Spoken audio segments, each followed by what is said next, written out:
building. Yes, sir. Hey, thank you for coming, dog. I appreciate you. Man. No, thank you for having me. Buzzing in the city, dude. Man, I'm trying. I tell people I'm trying. They're like, you gotta change how you talk. You gotta say I'm doing it. Yeah, I mean, but it's just, I know that there's levels to everything, dog. It's hard, bro, because then when you say that you're doing it, then it's like, okay, well, is this the height? Is this the level? Is this what I wanted to reach? Only you know. So you're like, nah, I'm still hustling. Like, yeah. How are you still hustling? Your song's playing here, playing there, playing at the boxing. Yeah. Like, what you're doing it like, nah, I still have so much more work to go, Yeah, and how do you explain that to people? I think that's what I'm having trouble with at this point because, I mean, not to really derail, but lately it seems like a lot of people have been asking me for financial things, and and I don't want to say family and friends like that, more like people locally, and I'm just like, maybe in their eyes they think that I already made it. You know what I'm saying? And how do you explain to them, like, hey, I'm still up and coming technically, even though you hear me here and you see me here and you see me on TV and you see me on the newspaper, like, I'm still not there, So So I literally just told my mom the other day because she just came back from Mexico, and I was like, hey, man, like, I don't know what's going on these last 2-3 weeks. Everybody you can think of is asking me for something. That sucks, bro. That puts you in such a fucked up situation. Yeah. Because then you have to have those conversations that you don't think that you even need to have. Yeah, you're like, what? You're like, you should see me. I'm still here, man.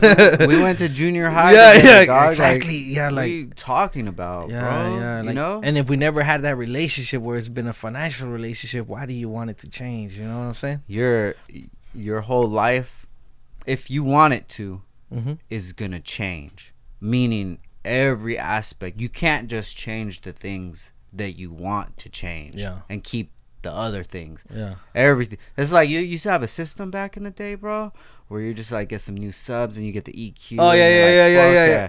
You're like, yeah, this is how I want this fucking song to sound right here, dude. And then you put in another song, you're like, nah, it don't sound right. So you change. Okay, well, let me just turn the bass down. Now you turn the bass down, and it's like, okay, well, now there's too much treble. I gotta, everything you gotta change. Always gotta change, bro. Adapt, so it's like, that's like the best thing that I've ever learned, bro. Is to be able to adapt. Yeah. Bro, I learned that shit when I worked at Best Buy, bro. I was fucking doing installation, and I would see like a manager position. It would go away, and then it would become another position, and then a new GM would come in, and I'm like, damn, why are they always doing this? Yeah. But then you see the other companies like Circuit City or Good Guys or something, they're gone because they weren't evolving. I get it. And Best Buy's still around to this day. Like, why? Yeah, that's crazy. Yeah, you're right. Why is it still around? And all these other ones, you could just go to Amazon. Why am I gonna go to Best Buy? Yeah. And it's because they've stayed with the times, and you got to stay fluid, dog. That's crazy, because I just bought a computer setup, and you're right, I went to Best Buy. Why couldn't you just go to Amazon? Yeah. Because it's nice to go there to talk to somebody. Yeah, that's crazy. I didn't think about it when I bought it. I just bought that camera. Yeah, it's cool. The same price on Amazon. Well, you went to, and I just want to go to Best Buy. Just because I'm alumni and I wanted to go. I used to run this shit, dog. Yeah, that's right, Frank. Yeah. I used to run this shit. But, nah, dog, it's like, success in whatever that you're doing is going to bring change. And it's going to bring a lot of good change. But then it's going to bring a lot of things that you're going to be like, damn, that's weird for, like, when I go out with all the homies that, now the check just comes. Oh, nah, I think that usually I've been trying to, I was not raised like that, but like I always been around like OGs and other artists, and they were always kind of more successful than me, so they always took, like I never really had to come out of, they always took care of me, Now that I'm older and I'm kind of okay, I kind of returned the same thing to the people that are around me, because I know what it was like, Yeah. So I learned that from other people, but I know how it goes. There's sometimes where I'm like, man, did they just invite me just to pay the bill? Like I'm saying, but it's all good, man. You kind of got to pick and choose too as a person, Yeah, for sure, dude. I mean, it's like I said, it's just change, dude. Everything is gonna change, but there's gonna be a lot of better changes. Yeah, no, I'm ready. You're working, dude. Yeah, whenever you're working on yourself and building, that's the best way to put it. I would say I'm a work in progress. Yeah, for sure. A work in progress. And there's no end goal. Yeah. You're just Because once you get to that goal, you know, then it's gonna be something else. Well, you know how earlier you said like you didn't really know what my initial dream was. That was my dream, just to do what's happening right now, to be have a song on rotation. Like every time I jump in my car, I hear my song, bro. It's placed like every 3 hours or something. Really? Like, and it's been doing that for 4 months. That's never happened to me. 4 months? Yeah, this is this is like not normal, you know. Mm-hmm. And the song was on the radio for 2 months before it even came out. Like it was the article, everything. Like, bro, I've been giving out toys for like 10 years plus.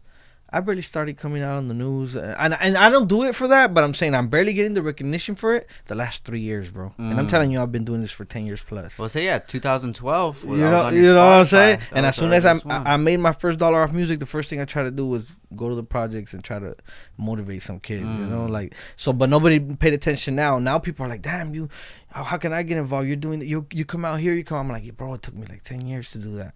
The only best advice I give you is just, whatever you're gonna do, be consistent. Yeah, for sure. Make sure you're here 2 years from now. You know, eat better. Yeah, fucking work out. Be a good fucking boyfriend. Yeah. Be a good person. Be a good person, dude. You'd be consistent. So my first dream was this, dog. What I'm living right now. Good. But I always knew that it was more to it. You know. For sure. Yeah. What made you want to have this dream?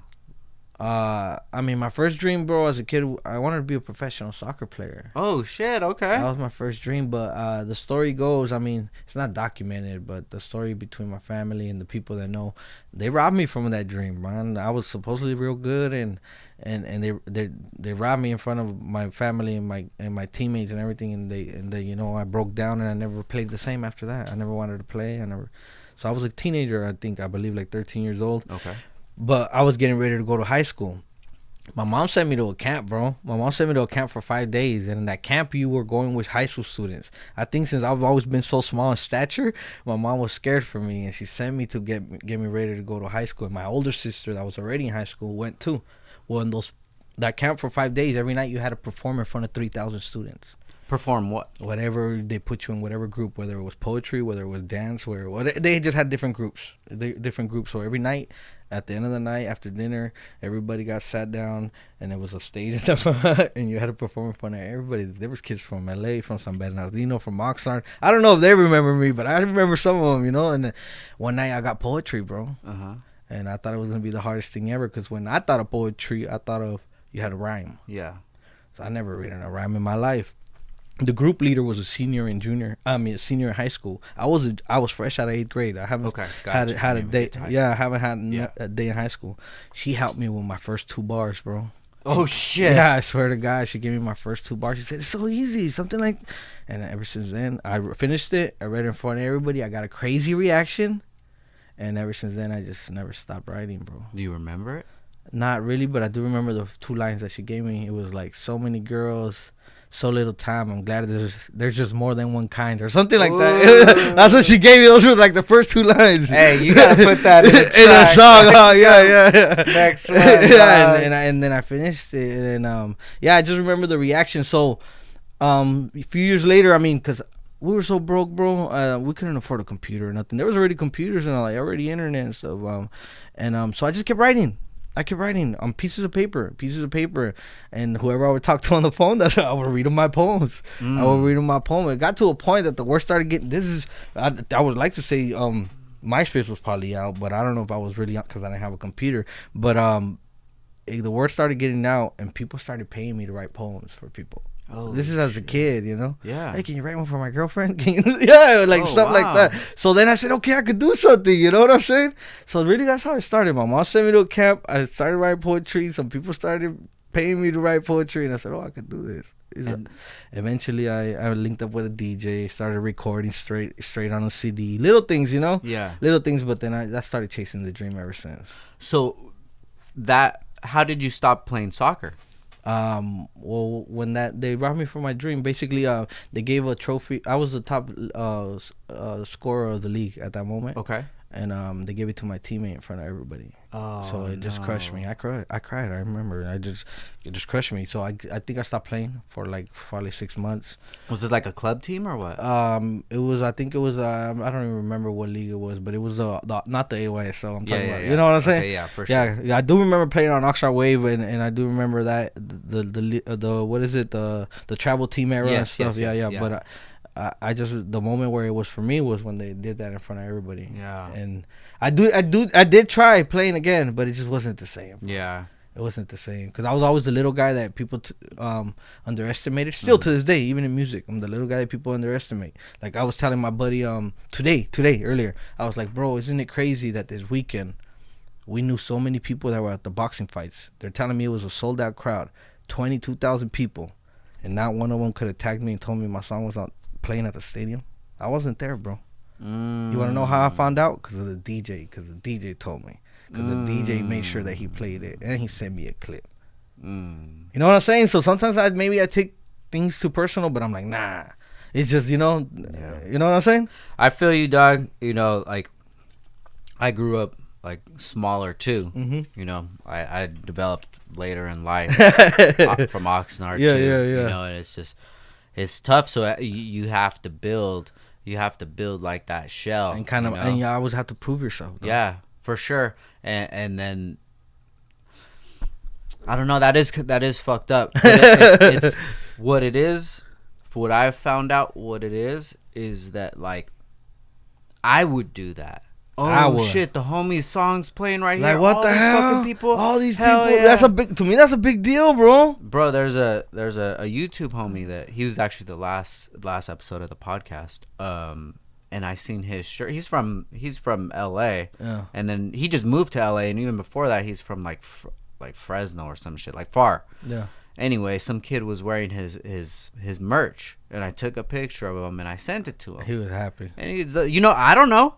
Maybe he looked at it like, oh, yeah. You know, maybe he's already, like, used to it. Or maybe it's that feeling like, fuck, it's in Ventura. Yeah. Like, bro, it's the fair. Somebody's going out because they're having a good night. Yeah. So they're not just wearing some bullshit. They're just like, fuck yeah, I'm going to put my fucking, you know. That's how I am, bro. I'm going to put my gear on.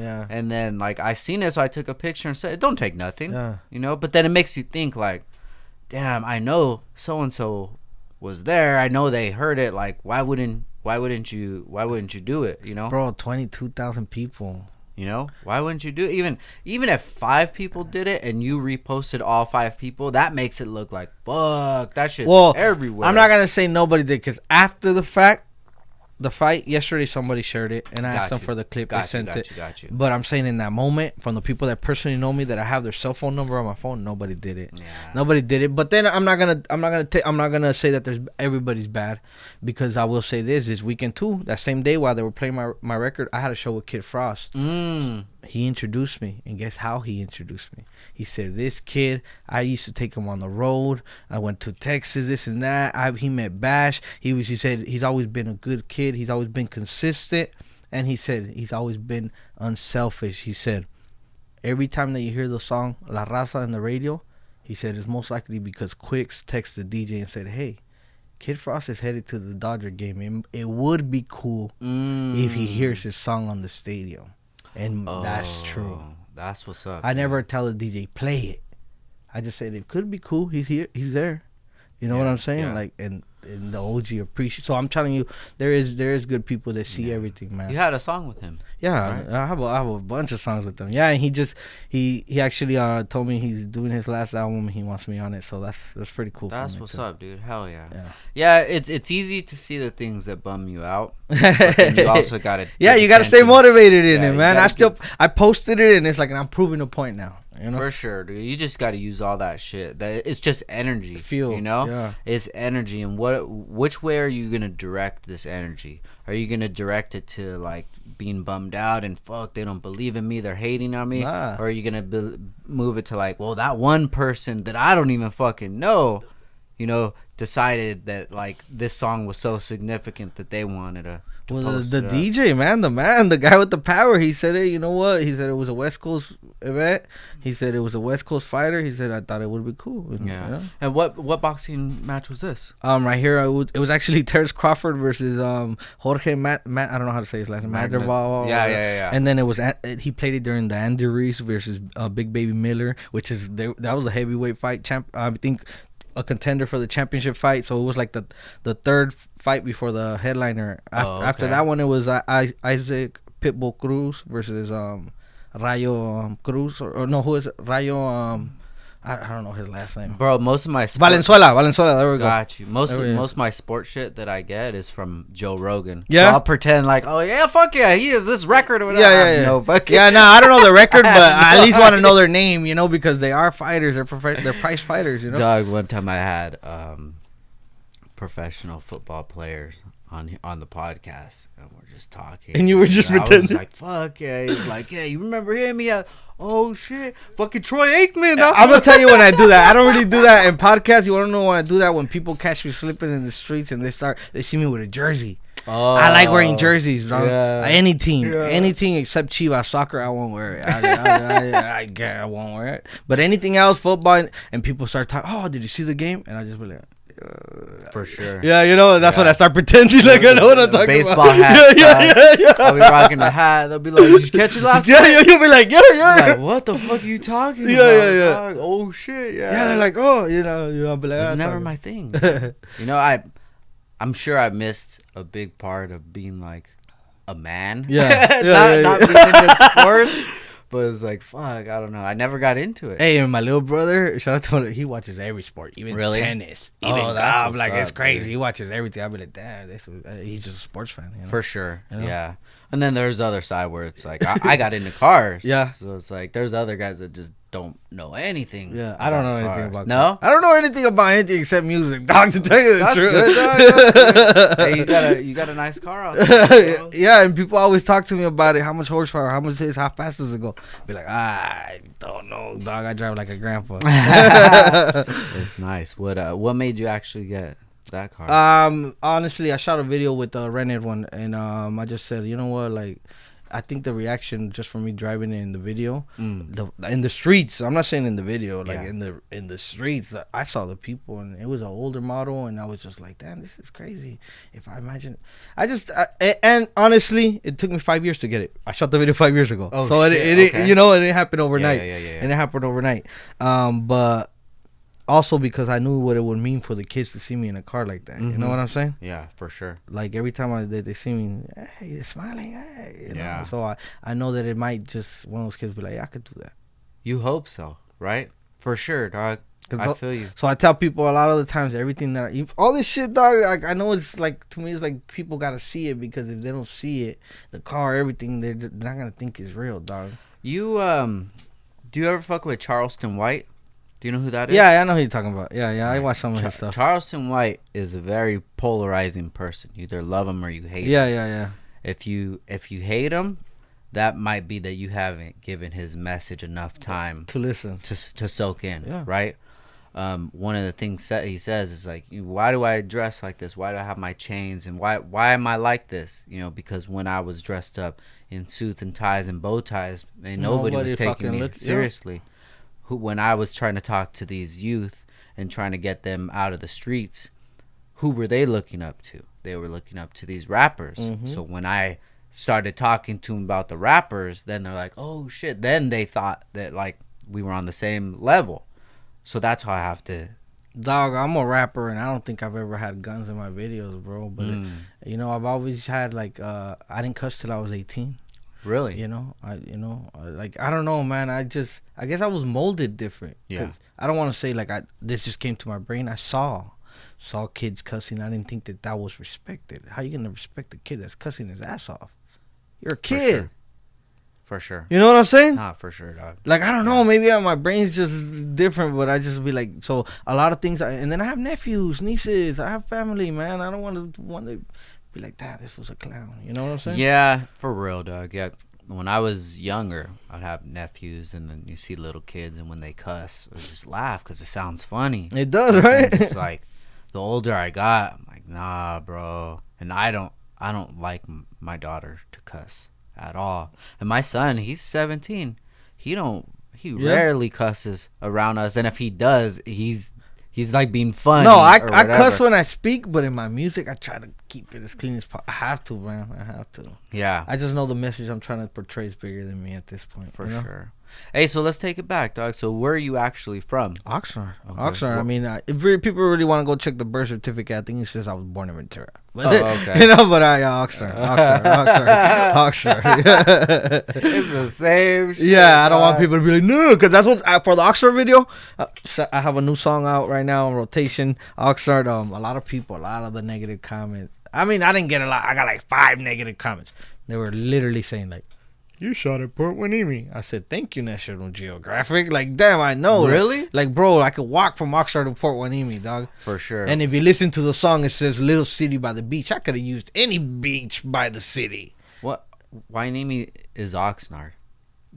It is. You don't say that you're from Hueneme High School's on Oxnard. Yeah. I went to Hueneme High School. Yeah, the address says Oxnard, dog. You know? Yeah, it's Oxnard. And the name says Hueneme. I'm sorry. I'm sorry, Hueneme. You're Oxnard. You know what I'm saying? So it is. That was the only negative comments I really got. Yeah, it's just, you know what it is, dog? Is people just want attention, bro. And they know, like, what am I going to say to get somebody to just, like, talk back to me, bro? Like, they're just chilling and no one's interacting with them all day. All day. And that's the sad part of it. Or like, they didn't get attention growing up, bro. And like sure. I told you, like, honestly, like, I guess I should, I would just thank God and probably my family and because they never left me and always been around me and support me. But like I've always had extra attention, dog. Even with the girls, with everything. I didn't have to rap. I didn't have to do none of this stuff. Yeah. So I feel like a lot of people, like, they needed attention or they didn't have it as a kid. Now they get it on the internet. They do weird stuff to get it, For sure. And when they do, they don't know how to act, dog. It's just a weird interaction, even then you see like big pages or profiles or what have you, and then they'll highlight a negative comment and make content on that negative comment. I'm like, dude, you guys are just feeding the machine because now these people are just gonna make negative comments. And it's never gonna stop until somebody stops. Yeah, and then now the people that are like actually praising you or whatever, you're just like, whatever, until it's that one person. Like, wait, what do you mean you don't like me? 10 people, dog. 3 people are gonna love you, 3 are gonna hate you, and 4 are just gonna be like whatever. Yeah. You're chilling, dog. Yeah. You're chilling. So what part of Oxnard did you grow up in? All of it. I mean, right now I'm in the north side. I grew up in the south side too. I actually, when I was a kid, I lived in the east side. I went to Rose Avenue. Oh, okay. And then we moved to the south. I went to Hathaway. I went to Blackstock. I went to Hueneme. Then I tried to go to Oxnard College, Yeah. I tried to do the whole thing, but I mean, college, I couldn't focus, bro. I mean, at that time I had a song on the radio. I was, you start thinking like, your life's gonna change. I had came out on Gordo y La Flaca on TV. I was, my life, I've always been chasing this dream. And every year, I have new goals, man. Like I told you, my first dream was to what I'm going through now. But once I had my song on the radio, I was like, okay, I could do more. Yeah. So I already knew it was bigger since I was since then. So I already knew that I couldn't just stop, man. I never had, like, I tell people, like, when they tell me, like, hey, bro, how do you do it? I'll be like, bro, I never had vacations, if you really think about it. My family goes on cruises. They go to Mexico. They do this. Like, I only go, like, really, if I have to, which sucks, and I hate to say it, when somebody dies, man. Got you. You know what I'm saying? Yeah, I feel and that shit fucking sucks. Because, like, I tell people, like, I even said in a song, I didn't get to show my granny a Grammy, but I put her in some diamonds. And I like that, too. And that kind of sucks, because I wish nice, I could have just gave her a Grammy instead and be like, here, grandma, But hey, she's proud of you either way, dog. Yeah, she's everywhere now. Everywhere, sure. everywhere. People are like, that is your grandma. It's a conversation, Yeah, no, for sure, bro. So you graduated from Hueneme? Hueneme, man. Hueneme. What year was that? Man, I think 2009, if I'm not mistaken. Oh shit. Okay, I graduated Hueneme in 2003. Oh, there you go. See, yeah, not too far. Yeah, so I did Parkview, Eel Green. Parkview, Eel Green. Yeah. Parkview. What was it? Junior high or elementary? Just elementary. Okay, cool. They're all like not even a mile away from each other. It's all on the same fucking road, dude. That's right. It's all right there, bro. And you said you've been doing cars since when? Since I got a car, so probably when I was like 17. I didn't get a car till I was 21. Oh shit! Why is that? Well, man, we never really had money, man. And then like my parents, I guess, their goal was probably to buy me one, you know. Mm-hmm. But they were never. So I just it was until I was able to afford one, dog, myself. So it was. What was the household like where you grew up? How do you have siblings? Yeah, a bunch of man. I had 3 older stepsisters, but we didn't live together. Okay. And then I had 5 in the house. Okay. Older sister, brother. We're only 9 months apart. I have a younger brother too, and then I have a little sister. Okay. Yeah, and my 2 parents at that time. Okay. Yeah. And so, what was it like growing up? I would say busy. My mom kept us busy. I've been performing since I was 5, bro. I just told her the other day. I was like, hey, I've been performing since I was 5 because of you, you know. But it was at that time it was Mexican folk dance, ballet folklorico. Okay. Yeah. So like, I hated it, dog. But we did it, you know. We used to perform right here at the Oxnard. What is it? The annual thing that they do. At the plaza. The parade? Yeah, there you go, the parade. I was gonna say the fair. The parade. Yeah. We used to, with the charro and all that stuff, and be dancing, walking, and then, you know, different places. I remember we used to do that, but I hated it. So, you know, my mom eventually just kept us to sports, you know. So, why do you think it was your mom was putting you in those things? I don't know. I think she did it to all of us. I think it was just I think maybe the areas we were kind of living in, like when we were in the east side, obviously, you know, the gangs were right there close by. And then even in the south side, the gang was right there close by. So I think she just wanted to just keep us away from the reality of things, you know? But, I mean, regardless, we still saw what we saw. Now, was your family from Oxnard as well? Nah, they immigrated from Michoacán. Okay. Gotcha. Santiago, a little town called Tangamandapio that... If people used to watch Chavo del Ocho, they used to get shout-outs from the mailman, Jaimito el Cartero. Oh, shit, Yeah. So they say that the town is famous because of him. So both of your parents are from there? From Santiago. Okay. Yeah. And then they moved to... Well, my dad came first. My dad actually had married here first. And when he got divorced, I guess he went back to Mexico. And then, you know, that's how it happened. Okay. So then they moved here and had a family. Yeah, my mom had me at a late age. I think 33. So I would tell her, I'm probably gonna start having kids soon, mom. I tell her all the time, you know, like, because I always tell her I'm gonna have kids when I'm your age. That was the thing that I would always tell her. So I don't have no 33 kids. For a guy. Is chill. Yeah, you think 30, so? Yeah, for 33 for a woman, that's a little hard, especially back in the day. No, my mom had her last one like at 44 or something. Really? Yeah, she was scared, you know. Yeah, that's scary, bro. Yeah. It is. I mean, I don't know, like, cause that's like the thing is that it's scary at that time in a woman's life, but then I don't know if technology makes things easier or better now. Yeah, I just be like, hey man, if God hasn't blessed me yet, it's probably not my time. Maybe it's good because I'm probably something's gonna happen where I'm not even gonna be able to be there. Who knows? You know, I start thinking about everything, man. No, there's timing. There's a timing for everything, dog. Like you just. Having kids is so beautiful. But I do want to. I want to have my own family. Sick, I want to, you know, keep the legacy alive. Yeah, for sure, man. You just like when you see them and then you see like a little bit of you in them or they're like how they act. Yeah. Just something. It's fucking crazy, bro. Like, man, I never looked at having kids as how much of a miracle it really is, bro. Yeah. It's like how can two people just get together and make a life, like create a life. That's like bro. What God does. Like how, crazy, bro? Literally, that's crazy, we're laying next to my daughter, bro, and she's big as hell. And my wife was just telling me today, she's just like, "Can you believe that when we were at our gender reveal, like this was what was in store for us? Now, huh? It's a trip, bro." And I think that back in the day, I didn't appreciate life as much. Where like to actually look at it for what it really was. That's dope. You know, I didn't really look at like what living, how important it really was. Yeah. You know, you take it for granted, dog. Well, I was gonna tell you, me, I mean, I don't really know if I could say too much, but I had a car accident like 6 months ago, bro. Okay. And I probably that made me say like, oh shit, because I felt untouchable. Yeah, like untouchable. I felt like I was 18 years old my whole life. I don't know if that makes sense. Yeah, for sure. Felt like, you know, like, bro, like I was like, why are people my age looking like they're fucking 50? I don't get it. Mm-hmm. You know what I'm saying? Yeah, for like, sure. Why do I feel like I'm 18? Why do people look at me and still fucking try to ID me? Like, why are you, you know, it made no sense. And, you know, and then I had that accident and I said, oh, shit. Yeah.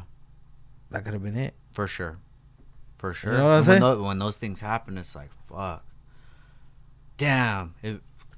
Bro, that day, it should have been a good day. I got an custom arcade machine with my logos, with my family's pictures, a big old huge one. I was looking at your shop. I was like, oh, you need an arcade machine? Yeah, you know what I'm saying? Like, I'm already so I was like, man, like, I didn't drive all day. My buddy picked me up because he had a pickup truck. We had to go pick it up in LA. Shout out to Matthew's Arcade. And on the way back, it was like 6 p.m. or something. No, it wasn't partly early, but around 6 p.m. I got hungry, bro. I didn't eat all day. Got hungry. I live around the corner from like the In-N-Out and stuff. I literally went to the parking lot of the In-N-Out. On the way back, I fucking crashed. Damn. Bro, I didn't drive all day. I don't know why it happened to me. I was going through the traffic. I didn't have no light. I didn't have no stop sign. But there was a side street. Yeah. And the car came in, you know, so I hit him like straight on, man. But it could have been worse. I always said it, like, I couldn't open my door. I was panicking, but the thing, I was like, I could have lost a leg. I could have killed somebody. I could have, you know, it could have been worse, man. I mean, I'm here. Look, I'm here. I'm just like, okay, now I gotta make it work, you know. Dog, it's all about how you look at things, you know, because the situation is what it is. Yeah. There was a car accident. Yeah. You know, you could have looked at that and you could have, like, been so down on, now my car's fucked up. I don't have these bills or whatever. Bro, I couldn't move my neck. I couldn't move my neck to the right. I was like, damn, is this how I'm gonna be? I was like, nah, but not look at me. I'm cool. Then you get to that point where you're just like, damn, I appreciate my fucking neck. Yeah, bro. When did you appreciate your neck? 6 months ago. I never appreciated my neck, dog. 6 months ago, I couldn't lift up my arm, bro. Now I can lift it up. Like, so I know that it could have been worse, dog. Yeah. You know, I could have lost a foot. You know, so you know, I'm just like, okay. I know that I'm touchable, and I know that this is life, and it could just be gone in an instant. And I just gotta, if I can't reach all my dreams, bro, because every time I have bigger dreams now, man. I want to sell 1 million records. I want a platinum plaque with my name on it. Says I sold 1 million records, not the streams, not the views. I want to sell 1 million copies or something, dog. Yeah. And then after that, maybe I could think about something else. For sure. You know. Yeah. I mean, you'll get there. Hopefully. It just takes God willing. Everything that you ever want to succeed in. If you want to be a professional soccer player, you want to be a rapper, you want to sell fucking bolts, you know, it's literally, there's a pile of rocks here and they need to get here. You take one rock and put it over here. And, like, you just got to fucking do that. Yeah, I tell people I'm shooting my shot, so eventually one of them's going to go in. That's it. You're putting in the work, and it's going to happen. You know, as long as you're as focused as you need to be. Like, that's how people get to those levels. Yeah. Is because they just never stopped. Yeah. And why didn't somebody else make it? They stopped. Because they stopped. Yeah, exactly. You know? As long as you don't stop, you're going to make it there. That pile of rocks is going to get transferred over here. That's as long as you keep fucking moving them, dude. Yeah, man. So you know? We're motivated, man. Everything is motivation. Good, dude. So back to when you were growing up. So what was it like growing up with you and your 5 siblings? Yeah, 5 siblings. Got you. And so did you spend most of your time with your mom? Or yeah, well, my dad was. I mean, he was there, but it was just you know how it goes: working, go to sleep, go work. Yeah, for sure. You know, I don't even really remember him going to like soccer games or stuff like that. But I mean, he was there physically there. You know, so I'm not gonna take nothing away from him. But my mom was, you know, she was everything, man. She still is, you know, till to this day. Even if I don't live with her, like she already knows. She calls, we answer. You know, she needs something. She don't have to drive. She don't have to do nothing. You know. Yeah.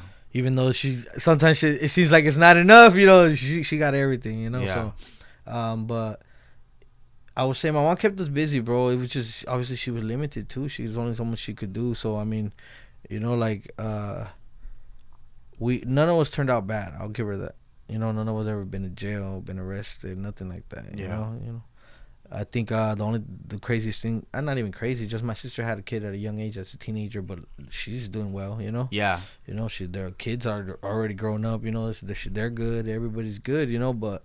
We're here, we're alive, you know, everybody's still here, everybody's still doing their thing, you know, everybody has a job, everybody's financially okay, it's not like, you know. Yeah. So she did her thing, you know. Yeah, that's success right there. Yeah. You know, if what you're gonna do is be a mom, yeah, and all your kids turn out to, you know, like, look at you, dog. No, and I think she hears it now from other people, not from us. I don't tell her nothing. Like, we don't really have conversations like that. I don't think I've ever heard any of my parents tell me, "Oh, I'm proud of you" and stuff, because I know I'm still a work in progress, and honestly, I have a lot.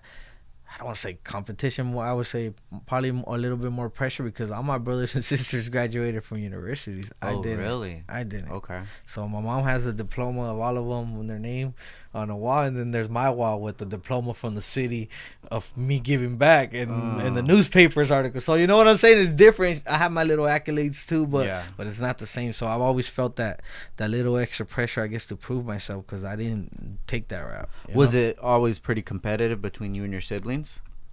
I think it was more like if he could do it, I could do it. You know, for sure. Because I think even all of them at some point try to rap. Oh, okay. I mean, they don't rap now, you know, but it was like a temporary thing. And then I think even all of them at some point, I think we all play soccer, we all play baseball, we all dance. Yeah, we all did everything, the same thing, you know. I mean, but my brothers, both of them, I think, work for the government, if I'm not mistaken. So, you know, one of them owns a nice ass house, you know, the other one's with his girlfriend, you know, like everybody's doing their thing. Like I don't think we've ever called each other and be like, "Hey, can I borrow money? Can I do this?" You know, we just love each other and be there for each other. You know? Yeah, that's kind of the relationship we have. You know, because sometimes I hear about people like, "Hey, man, my brother did me dirty," or this or that. Even about uncles, and I hear stuff. You know, you hear stuff, and you'll be like, well, "Why do they have that relationship and we don't have that relationship?" You know, when did that relationship start? That you start, you know, letting you know, for sure. What happened? Yeah, what happened? You know, to make them feel that way. Yeah, no, I feel you, dog. Yeah, but it's just everybody else deems success however they do. Yeah, I don't have the big mansion yet that I could tell my whole family, "Yeah, I have 10 rooms, come and all live with me." Like, that's probably the ultimate goal, I guess. But you said the word, you said yet. Yeah. You know? Yeah, like it just all takes time. Yeah, you know, especially for like going to school and, you know, getting a good career and a good job. Like, that's beautiful, but that's all set paths. That's already guaranteed, huh? Yeah, guaranteed. How do you get there? Well, you got to go to school for 4 years. You got to take these classes. Okay. And then you got to do good in those classes. Okay. Yeah.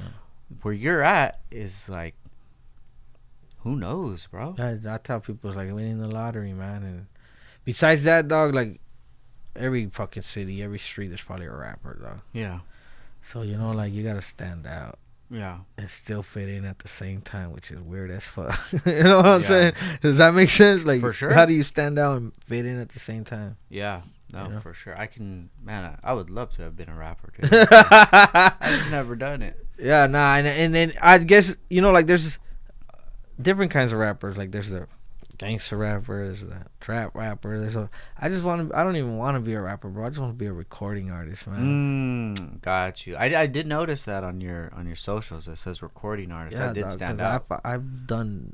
I try to sing corridos, you know what I'm saying? Besides that, I've written verses for chicks to sing. I've written hooks for R&B singers to sing. I've written raps for other rappers to sing rap. So it's like, I don't consider myself a rapper at this point, you know. And then honestly, I get paid a lot to do other stuff. I get paid to go eat, bro. You know what I'm saying? Tell me about that. You know what I'm saying? Like, so I mean, shout out to Mexi Papa Adventure. That's my boy. For people that don't know who he is, he's a pretty big influencer in the food industry. Okay. And long story short, we met a few years ago at an event in Santa Barbara. Oh, I skipped a step. Before that, he had reached out to me on Instagram. He told me, "Hey, man, I had a song for a restaurant called Tacos Way at that time." And I think he had heard it or something. He reached out to me on Instagram. He said, "Hey, man, can you make me a song like this for my what I got going on for his food channel on YouTube and stuff like that?" And I said, "Hey, bro, how about let's meet first? Because, like, what if you don't even like me as a person or anything?" You know what I'm saying? And that was just, I guess, my response. Because I knew who he was, and he already had numbers. He didn't need me, you know? And I should have probably just said yes and without meeting him, or I don't know, but I just felt like maybe he should have met me. And we met at an event in Santa Barbara, and we actually hit it off, and he started inviting me to eat. And I would say I've been featured like on at least, without exaggerating, like 30 restaurants, bro, with him. Oh, wow. You know what I'm saying? You know, so I would like to give him credit for me being hired to go places for sure, because he doesn't go with me, but I'm just like, in my world in music, before rolling with him, I wasn't really getting. I mean, yeah, I would get hired to promote businesses here and there, but not really to go eat. Yeah, you know what I'm saying. For sure. So I saw a difference once I started coming out in his videos and stuff. So I always tell him, man, and I always mention him in every interview because I feel like some people don't underestimate the power of just like, say if I invite you somewhere and you're like, well, fuck, I'm a businessman. I'm gonna lose money if I go kick it with Quicks. But you never know who you're gonna fucking meet. For sure. Yeah. Or who you, because even for me, even if I didn't necessarily get hired, I'll say another example. Mexi Papa is the reason why McDonald's linked up with me, and people might not even know that. But the owner of the local McDonald's that has 2 McDonald's here in Oxnard and has probably like 30 other ones in other through Southern California. Shout out to them, the McMarro family and Andrew. He recognized me at Teppan in Oxnard from eating with Mexi Papa. He came up to me in front of my mom, in front of my niece, and said, "Hey, you're that guy that goes eats with Mexi Papa." That was literally how he came up to me. He didn't say you're a rapper. He didn't. So you know what I'm saying? Like I texted Mexi right away. I said, "Hey man, this guy came up to me," and so I'm thankful, man, because people hit me up all the time to pull up to a lot of places. Sometimes I do, sometimes I don't. But usually when I do, and if it's a good person, good comes out of it. Yeah. You know what I'm saying? For sure. Yeah, you never know where those opportunities are gonna take you. And the crazy thing is, like you just did right there. Like you'll say, "Damn, I have this great relationship with so and so." You know, I'm like, "Damn, how did we even meet?" You know, and then you start to go back, and then you go to like that one instance. Damn, if I didn't go to Teppan that day, I wouldn't have met the what the McDonald's fuck? guy. You know, Yeah. if I didn't go to Teppan that day, what would have happened? Would this have happened? And the crazy thing is that my mom went. You know, that's a crazy thing. You know, I believe in God a lot. I don't know if you do or anybody listening does. I mean, you gotta believe in something, but I believe in God a lot. And I always say he's my homie and that he's crazy. And I don't mean that in a bad way. Say he's crazy like the homie. Like I'd be like, "Thank God you're crazy," because I see what he's doing. You know what I'm saying? Like even my mom's got to witness that, and she's seen what it's grown into. Yeah. Like now, I think today later on we're running a promo with McDonald's, so you'll see it later. Sick. You'll see it Hell later. yeah. You know, and besides that, they help me out in Christmas, and whenever I go visit the Classrooms Pacifica or anything, they give me Happy Meals for the kids. So major shout out to Andrew and the McMarro family.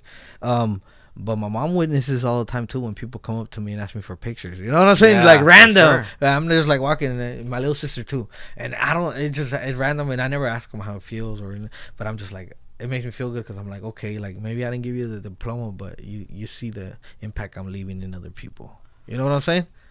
Have you had that combo with her to see how? Nah. Because maybe in your mind that you don't think that it has that much of an impact. That damn, maybe I didn't have the diploma. I hope I make her proud. But bro, like these are those combos that you have to have, dog.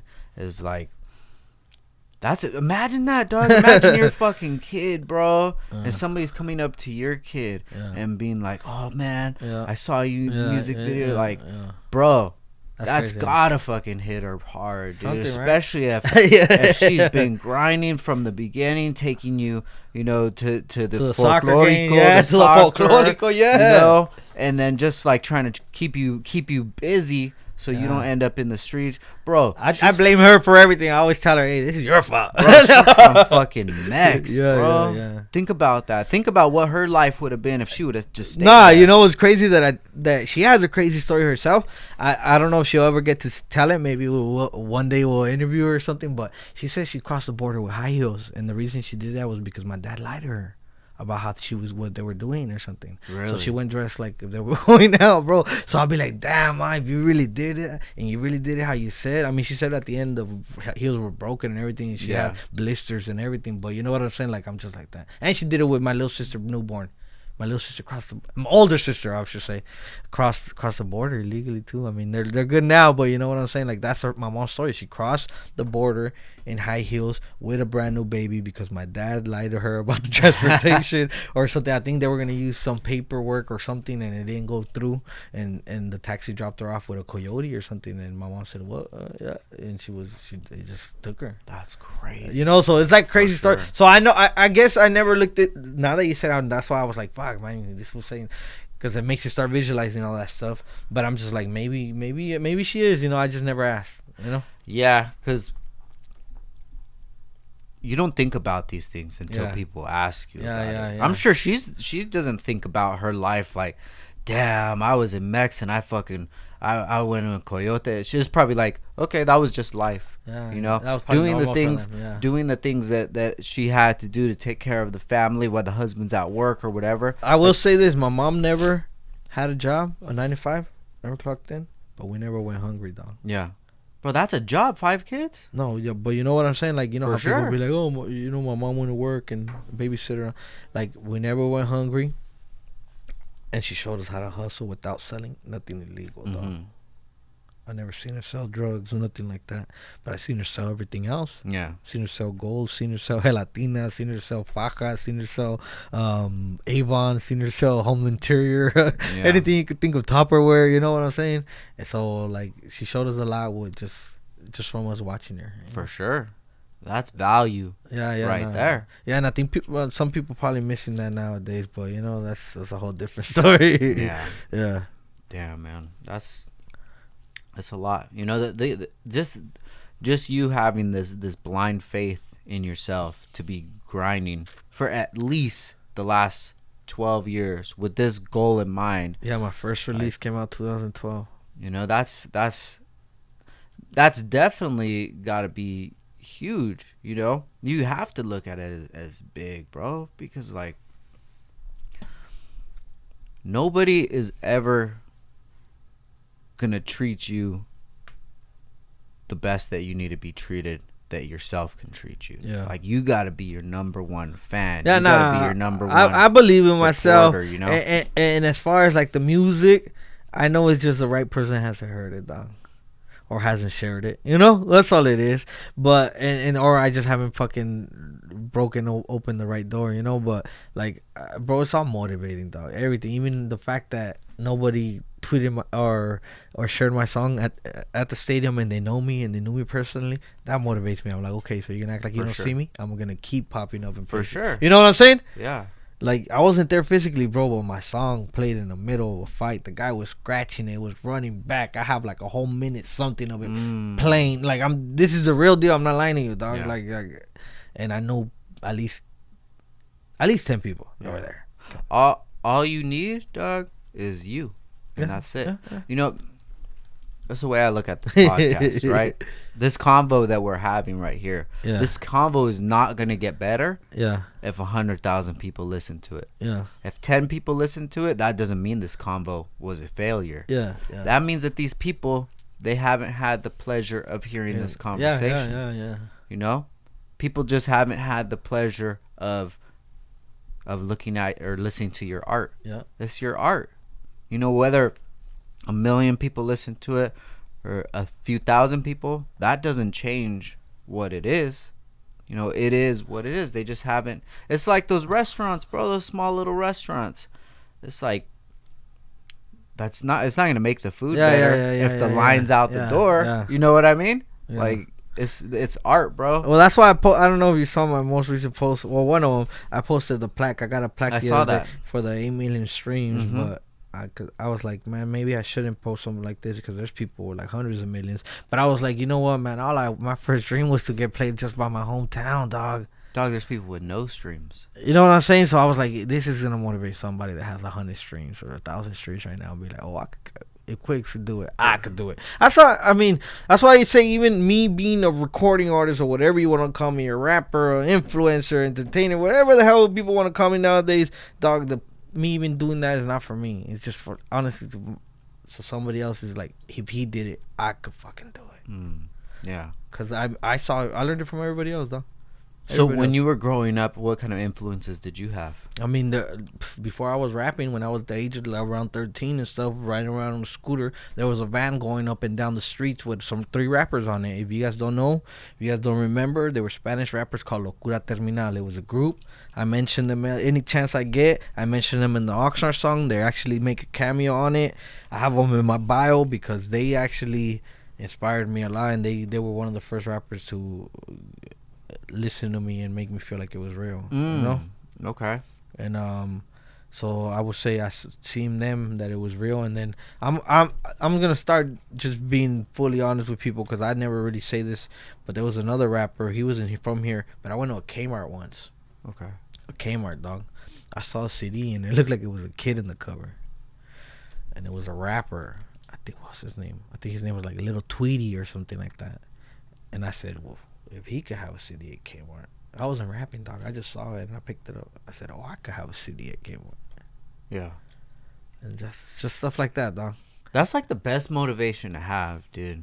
It's just to see somebody like. And he was Mexican, you know. I guess it was that he looked like. I guess I don't want to say he looked like me, but I was like, oh, if a Mexican kid here has a CD here for sale, Kmart, I could do it too. And obviously there was Lil Bow Wow, Little Romeo at that time, little rappers that were young, and I was like, oh man, like this is real. Kids could actually. So that's what made it seem real. Besides the local scene and all that stuff, but besides that, the fact that I just wanted to change my life.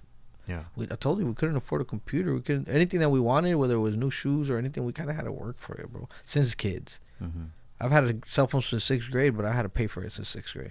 So, what was your first means of getting money, like yourself? We used to. My mom used to take us early on the weekends at the swami to work for people. Oh, okay. Like at 6 in the morning and say, hey, they want to work, and wherever they accepted you went to work. Oh shit! Really? They would pay you for the day. So you would go to like different stands? Yeah, or what? Different stands. I helped sell vegetables for a long time, and then besides that, once I started getting a little older, and obviously I wanted to look fly, and I wanted to have cell phones and all that stuff. Try to be able to take girls out and stuff. I started.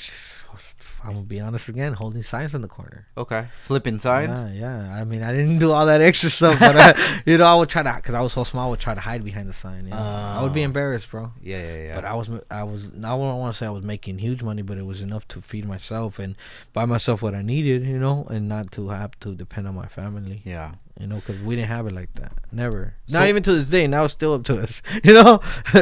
Yeah. Yeah. So when did you actually start to rap, like from going to poetry to be like, I'm gonna actually start to write music? Once in high school, in high school after the poetry and the first CD that I tried to make was when we finally got a computer at the home, and I took all my mom's CDs and I took all the CD covers out and I printed my own, and I recorded a CD. I shit you not.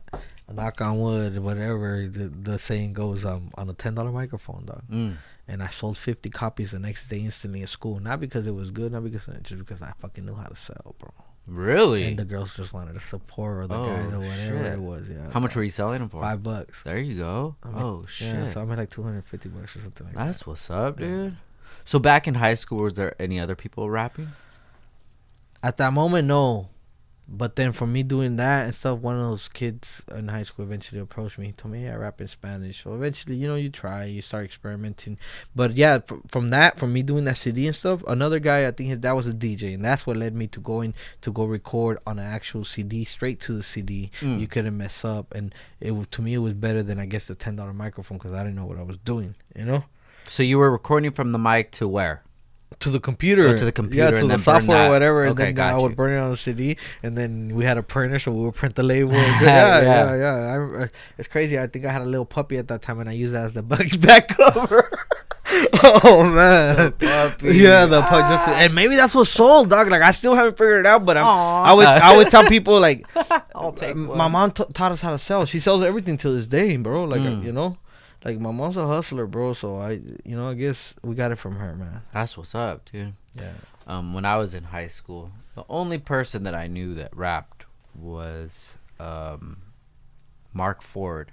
Are you familiar with him? Yeah. He actually shared my article. He shows me love here and there, man. Shout out to him. He's still grinding, dude. Yeah, but that's his album. No, but I was gonna tell you, Mark Ford, he has his placements, he's doing his thing, he's in video games, like he's a real deal too, man. Dude. Even if he's been doing this half his life like me, like there's a few of us that are really in it.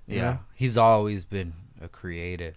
Even since back in high school, he used to skate. When we used to skate together, like the way he skated was so creative. And then like he does the beats.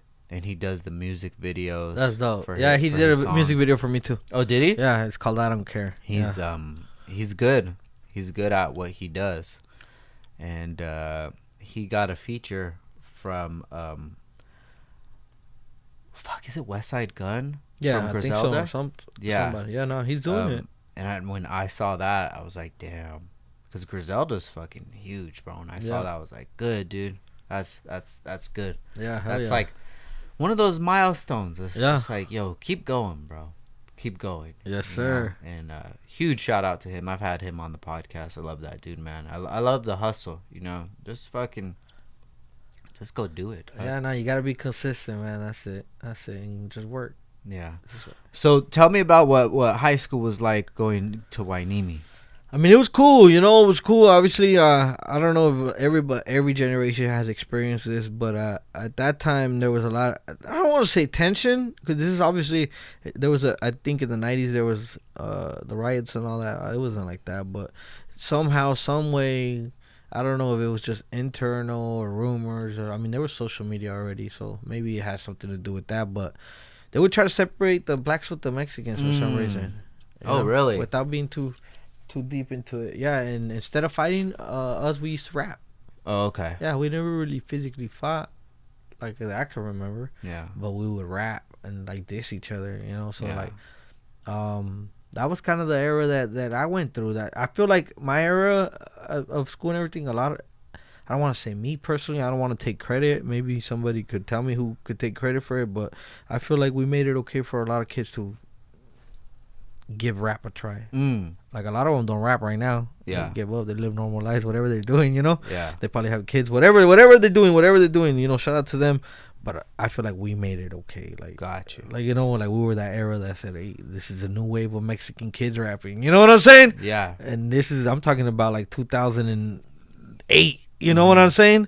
Like, I don't think you've heard of Mexican kid rapping before that, like a wave, because there was like every school had them. CI at that time, Oxnard, I think every school at that time had a rapper. Yeah. Yeah, for sure. So that's what it was like. I think that's where I learned how to, I guess, lose not the butterflies, because you still get the butterflies, but just the kind of like, hey, performing a snap of a finger, because when it was your turn, you had to go. Yeah. You ever heard of the Majors? Yeah. They had a song on the radio when I was in school. Yeah. I went to school with them too. See, and they had a song. That's why I have my new project called History Repeats. They had a song produced by Fingers on the radio when I was in school, and now that I'm not in school, I have a song on the radio produced by Fingers. Yeah. So I tell people history repeats all the fucking time. Yeah. Man, if you pay attention. After high school, were you going out? I was on the road with the Lean Like a Cholo dude with Down, man. Okay, with Down. Yeah. Nah, I got to see. Shout out to him, man. I got to meet DJs that are now program directors. Like if somebody takes you somewhere, guys, my only advice is like try to build your own relationships. For build sure. your own relationships, because just in one day you're not rolling with that person anymore, you still have that relationship. Yeah, there's so much value in networking. Yeah, dude. yeah. It's and it doesn't have to be money relationships. It could just be hey, happy Father's Day, happy birthday, man. Just little stuff, man. Just be genuine about it. Yeah. Anything that you wish that somebody would do to you, you just treat other people the same way. Exactly. Yeah, no, for real, dog. It puts you in so many different conversations, especially if you're a genuine person and other people can see that. People want genuine people around, and then people are always looking to give alley-oops to people. I would say that's probably why I mean, I don't know how much you have heard or looked into it, but every year my giveaway gets bigger. Okay. But I would say it's because of that. Because people want to be attached to something that's real, that's genuine, and that's consistent. Like I told you, I did it 10 years ago. Started with 50 toys. Now we're giving out thousands. Oh, so tell me about that, dude. How did that start out? I made a couple bucks off of music, and I thought I was doing it. And I just said, man, I remember Fernando Vargas used to do it for us, man, when I was a kid. The real story is that I remember my mom used to take us to a church. Fernando Vargas used to be sitting at the table. We would be in line. He would give us a toy. I don't remember the toy, but I remember the gesture, and I never forgot it. So as soon as I made some money, I wanted to do something similar. Got you. Obviously, I have limited resources, limited money.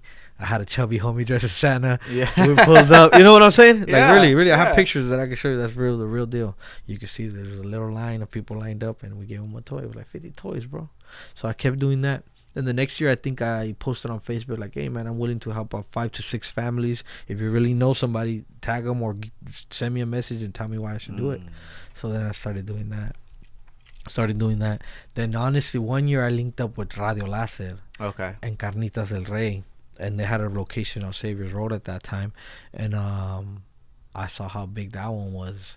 And I felt like, from all the resources that I had built through the years and relationships, even if I just spent a little bit of money and started asking my friends, you know, like the boxers and this and that, if they would help me, it would be bigger. And yeah, I started reaching out to people, and I reached out to my school one year, and they let me do it in the front. And I think we gave out 500. That was like the biggest one we ever did. And every year it got bigger, bro. It got bigger. Last year we got McDonald's. Besides that, I had actor Emilio Rivera come, who's on The Sons of Anarchy. Oh, okay. Yeah. I had Mikey Garcia, the boxing champ. I had Brandon. I had Mark Maxoya, which is another champ, Filipino champ. We had I don't want to say how many people. People say it was like 2,500. Somebody said it was like 5,000. I don't know, bro. But everybody left with something, man. Oh, wow, dude. So, you know, like, it's like, I'm pretty sure I skipped a lot of steps, but it started 10 years ago with 50 toys is what I'm trying to tell you. And now to what it's growing, which looks like, when people look at me, they're like, how do you do it? Yeah. I just kept doing it. And then I spent the money, dog. Like, if I really show you this, I'm probably still paying fucking from the credit from the toys that I bought and shit. Yeah. You know, because like, it's a lot of money, bro. It's like I try to do, okay, this is how I value it. I obviously, you know, last year I gave out 2 laptops. I gave out a TV. I gave out ride-on cars. But I can't buy thousands of them, if that makes sense. For sure, yeah. I'm not there yet. Yeah. So I try to value the toys at $10 or less, and I try to buy 1,000 at least. I guarantee 1,000. Then whatever people help me with, that's extra. Yeah. So if you start trying to add the math, that's a $10,000 job just for those minimum toys. Yeah. You know what I'm saying? Yeah. And if nobody helps me, then I gotta cover it. You know what I'm saying? So, like, besides that, we give out food, but we have Salvation Army that helps us. We have different people. You know, McDonald's came, give us Happy Meals. So it's not a one man team. But I feel the pressure sometimes, you know. For sure. Man, if nobody comes through, I have to do it. You know, because I feel like I can't let nobody down. It's not a one-man team, but it's you're the one with the idea. So if you don't do it, it's not going to get done. Yeah. No, people are already texting me like, hey, are you ready? It's sort of coming around the corner. So this is for Christmas time? Yeah, every Christmas. Okay. I go do it. I do it at Wanimi High School. Oh, really? Wanimi High School. Okay. Last year we did it at the gym because it rained. And you know what's crazy? That I thought it was going to be less people. It was the biggest one yet. Oh, nice. People were camping out since 6 a.m, bro. No way. Good for you, man. And it doesn't start till 3:30 p.m. Damn, good for you, dog. So it's just, but that's the only thing I do all year. I use all my resources for that. Like this, I don't know when is this gonna air? Fuck. Hopefully. Okay. I was gonna tell you. Well, in the next couple of weeks, then by the time you guys watch this, I had already done a backpack giveaway because I'm doing one, a backpack giveaway. We're gonna give out free backpacks, free haircuts at the Calvary Chapel Church, and then I don't know, we got something coming up for Thanksgiving, but usually Outsiders brand, who's doing the backpack giveaway, does something too, and we get involved. So we try to do what we can, but on Christmas is when I really go all out, man. I use everybody. I call everybody. If I never ask you for nothing, I at least ask you to come help me give out the toys. Yeah, you know what I'm saying? Yeah, like, I might even tell you, do you want to come, Frank? You know what I'm saying? You want to come see the kids? You know, you want to come to your, you know? Yeah. Now just thinking about it, like, yeah, I wish I could do. It's not, I don't like to say things like that. I wish I would make it a priority. You know, because it's like, come help me out, man. We'll figure it out. I'm definitely down for it, bro. Because we've done things like at the skate park. Yeah, see, maybe you can bring a couple boards. Yeah, for sure, dude. I'll go out there.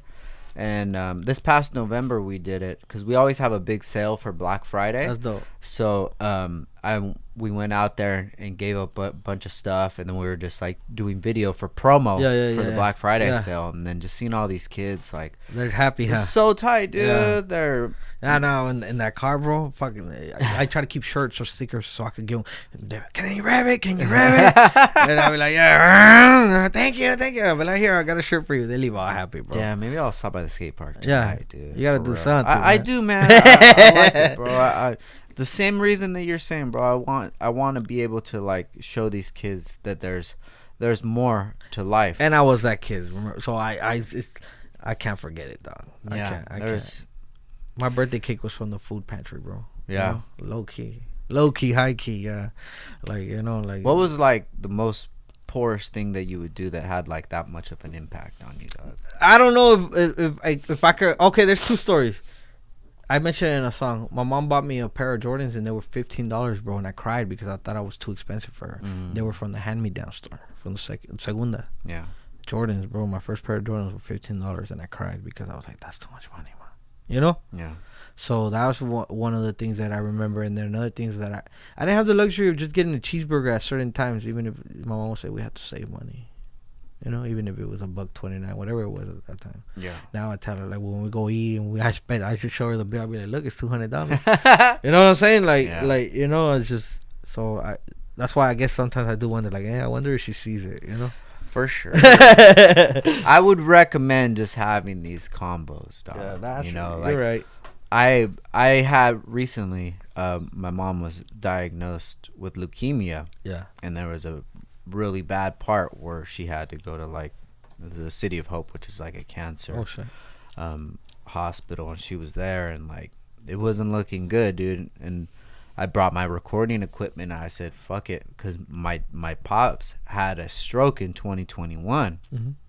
And like he's doing great now. Oh, that's but good. It's like, thank you God. Yeah, for sure. Thank you, man. I appreciate it. And I'm like, I wish I would have had a combo with my dad before then, because he's good now, but he's not the same as he was before. So I had a combo with my mom, and I'm just like, do you have it? Yeah, I still have it. That's and cool. I was just picking her brain and just talking about like life before us, life before family, how like the thought process and the things like that, just to actually just have it. And I haven't listened to it yet, no? But I have it just to have it, you know, because that's cool. I feel like this is my gift, like conversation, and to be able to get people to like feel comfortable to open up about life. So I wanted to have that convo because at that time I didn't know like if things were gonna go left. Yeah, you know. So how's she doing? She's doing good, man. That's she's still battling right now, but like your mentality is half the battle, dude. Yeah, she's positive, and you know we're positive, dude, and life is gonna work out how it should. Yeah, you know? That's good, man. Just to be able to like ask these kind of questions, because my wife will ask me like, oh, did your parents this or that? I'm like, fuck, I don't know. When I was growing up, like my parents were busy taking care of us and trying to figure out life, and I understood that. I understood that they were, you know, financially they were struggling, or you know, working hard to make it happen. Yeah. And I never fucking asking for shit. I've been hustling since I was a kid, dude, because I knew that like if there was things that I wanted outside of the norm, that I would have to work for it. You know, like the new school year when you get new clothes and shit, it was like that was such a special time, bro, because like damn, I'm finally gonna have some drip. My new uniform. For sure. And then my now like my son is just like he just wants whatever he wants. He gets it, you know. And recently we had that combo, and I like broke down to him. I'm like, because he has like my card on file, and he was just using it, and I was like, bro, nah, you need to humble down, and you need to know like how I grew up, and you need to know that you're so privileged right now. And the good thing with him, dog, he has a great head on his shoulders. That's good. And it just takes that somebody to have to point it out to you, because he's a kid, dog. Yeah, low key. Another thing, I wore Payless shoes till my freshman year. Yeah. And it got to a point that I was embarrassed of wearing them. Your mom said, well, you gotta work, you know, you gotta do what you know, I can't buy you the shoes you want. I had the Payless Tims, dude. Yeah? I had the Payless Timberlands, dude. Yeah. Yeah, man, I remember, man. I used to be embarrassed, bro. Even in the cars we had growing up, the windows wouldn't open, the doors wouldn't open. We had one car for One all car. of it. Yeah, or sometimes no car because my dad had to take it to work. Yeah, my mom had a family. So yeah, I'm very appreciative, bro. And, you know, but it's crazy because I have a niece and nephews now. They don't even have to ask me. Everywhere I go, I think of them. I buy them something. You know, yeah. It's just the way I am, man. They don't know, dog, and that's the thing. We work this hard so they don't have to. Yeah, so they don't have to. So that's kind of like the goal, you know. They're gonna have struggles in their life, but no different matter ones, what. Different struggles. Different ones. Yeah. You know, we just got back from Hawaii. Oh, I thought I never been there, bro. We've been already like 5 times. Yeah. Well, since I've created my family. Yeah, I say I gotta go when like, bro, I travel, but when it's like music related, you know what I'm saying? Like I've been to Alaska, New York, Mexico. I've been to Texas. I've been to different places, dog. But it's always been music related. I never just go because I'm gonna take a vacation. I'm gonna go kick it. That's why I get back to you having to take care of you. Yeah. There's two of yous inside of you, dog. That person that's like, fuck, dog. And then that person that's like, fuck, let's fucking keep going. Yeah. And there's those two people inside. And you gotta feed both of those people, bro. So I feel you, dog. Like, to build this shit up, like, I used to go on the road and go to shows all across the country and set up and flying out and shit. That's dope. I'm not fucking taking a break. I'm fucking hustling and shit, you know? But then, for what? Why are you doing all this shit? Well, because I want to be able to fucking go on vacation. Motherfucker, you won't go on vacation if you have the opportunity right now. You won't go on vacation. What the fuck you mean? Yeah. You know? Nah, I don't know if I would do it to go on vacation. You know, I guess I would. I'm trying to change we never had nothing, dog. There's that. You know? I'm trying to change our how do you say, generations from now. And you will. You know? There's no time limit. Like, imagine if I make it, my nephew right now that is 2 years old, my nephew that's 5 years old, my niece that's 11, 12 years old. To them is real. You know, they seen me on TV. You know what I'm saying? Like, I just wanted to know that any kid, not just them, any kid, like, hey man, if you could really dream it, obviously not I want to be Superman. No, bro, it has to be something real. You know, you could do it. You could do it. Yeah, I mean, they're seeing it right now, dog. Yeah. Without selling yourself short, without having to embarrass your family in the process, without, you know what I'm saying? Because for sure. There's people that make it a certain way, you know. So I just, because I don't have a blueprint, man, but I'm just doing what I can. That's it. Yeah, nah, I get it, dude. There's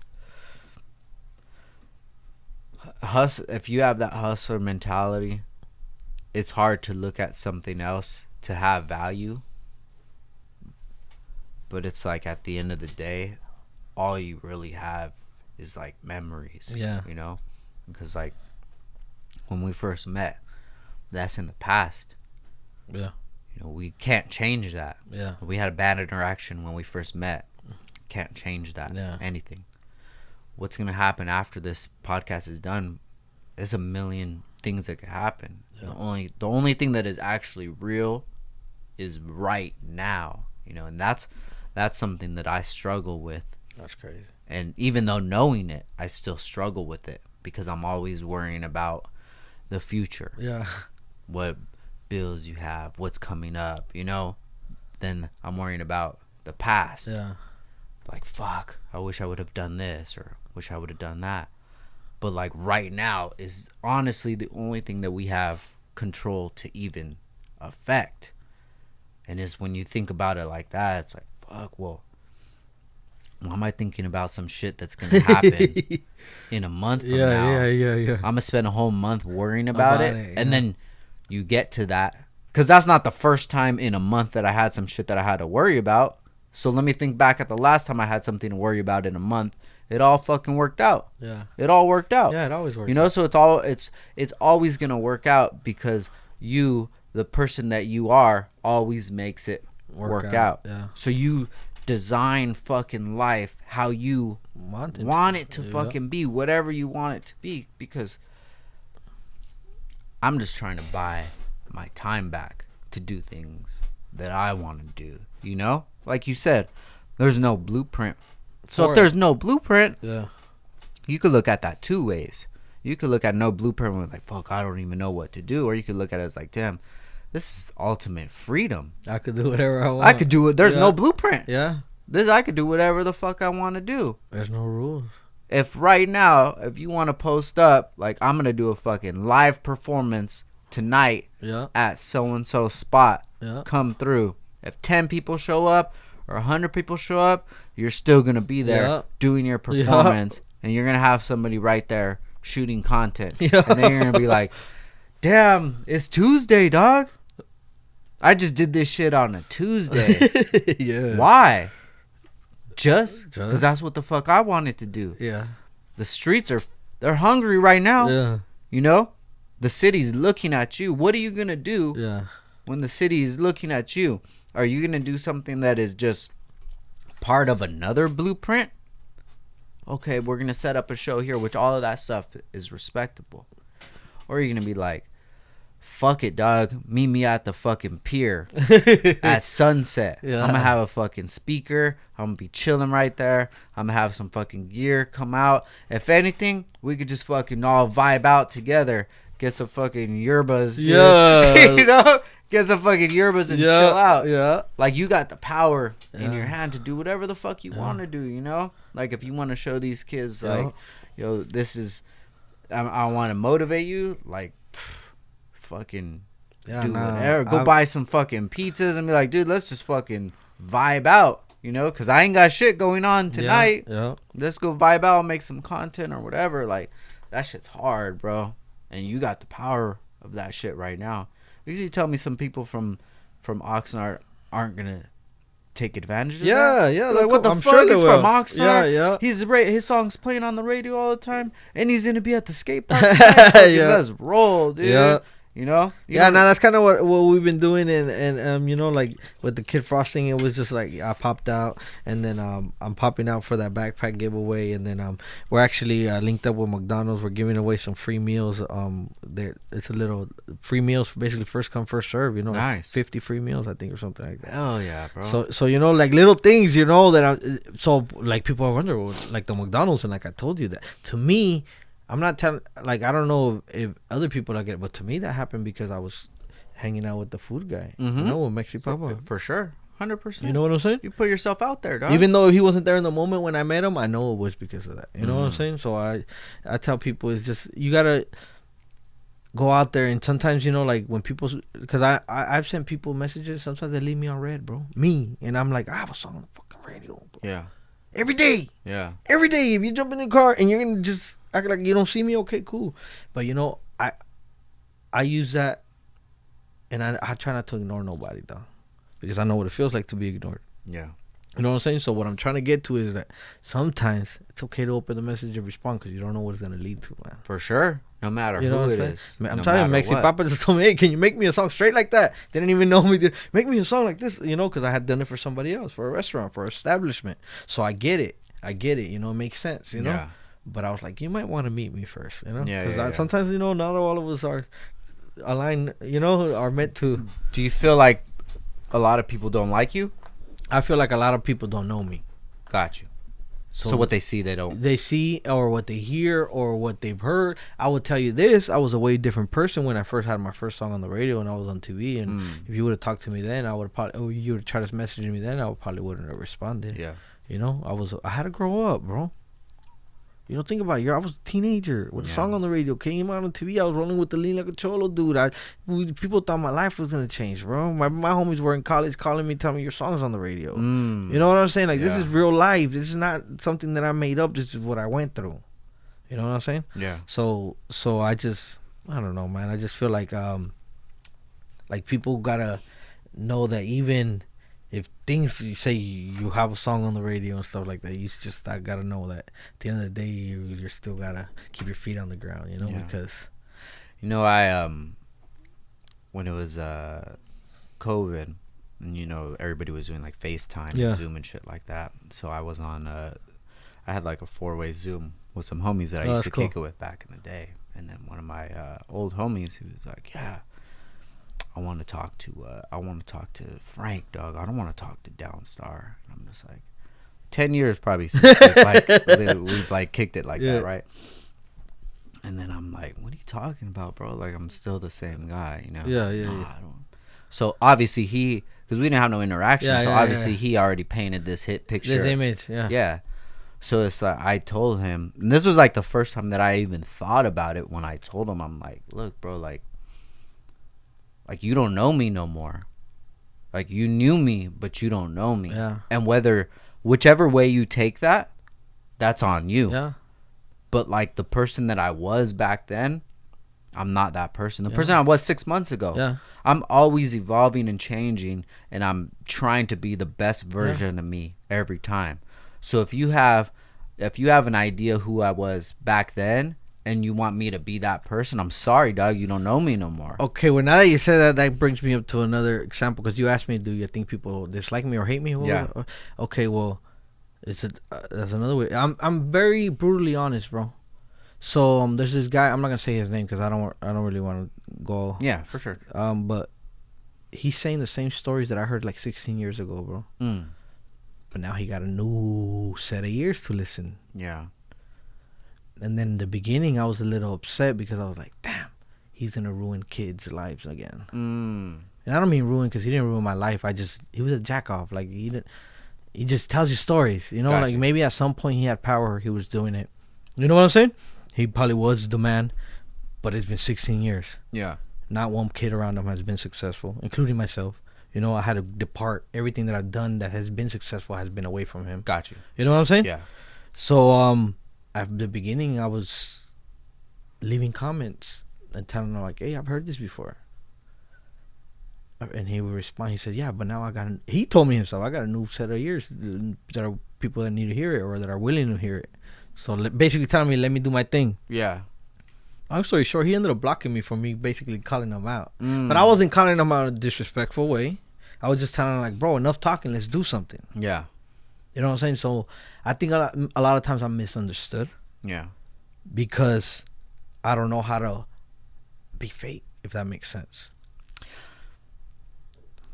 I'm honest, bro, as ever. I think with my dad, with anybody. The way I talk to you, I talk to my family. The way I talk to that guy, I talk to my girlfriend. You know what I'm saying? Like, that's how I am, bro. You know, I had this convo with my pops, right? Yeah. My dad, he cusses a lot. He's a real strong personality. Him and my mom got into it or whatever, and he's like, but when I cuss, I'm not being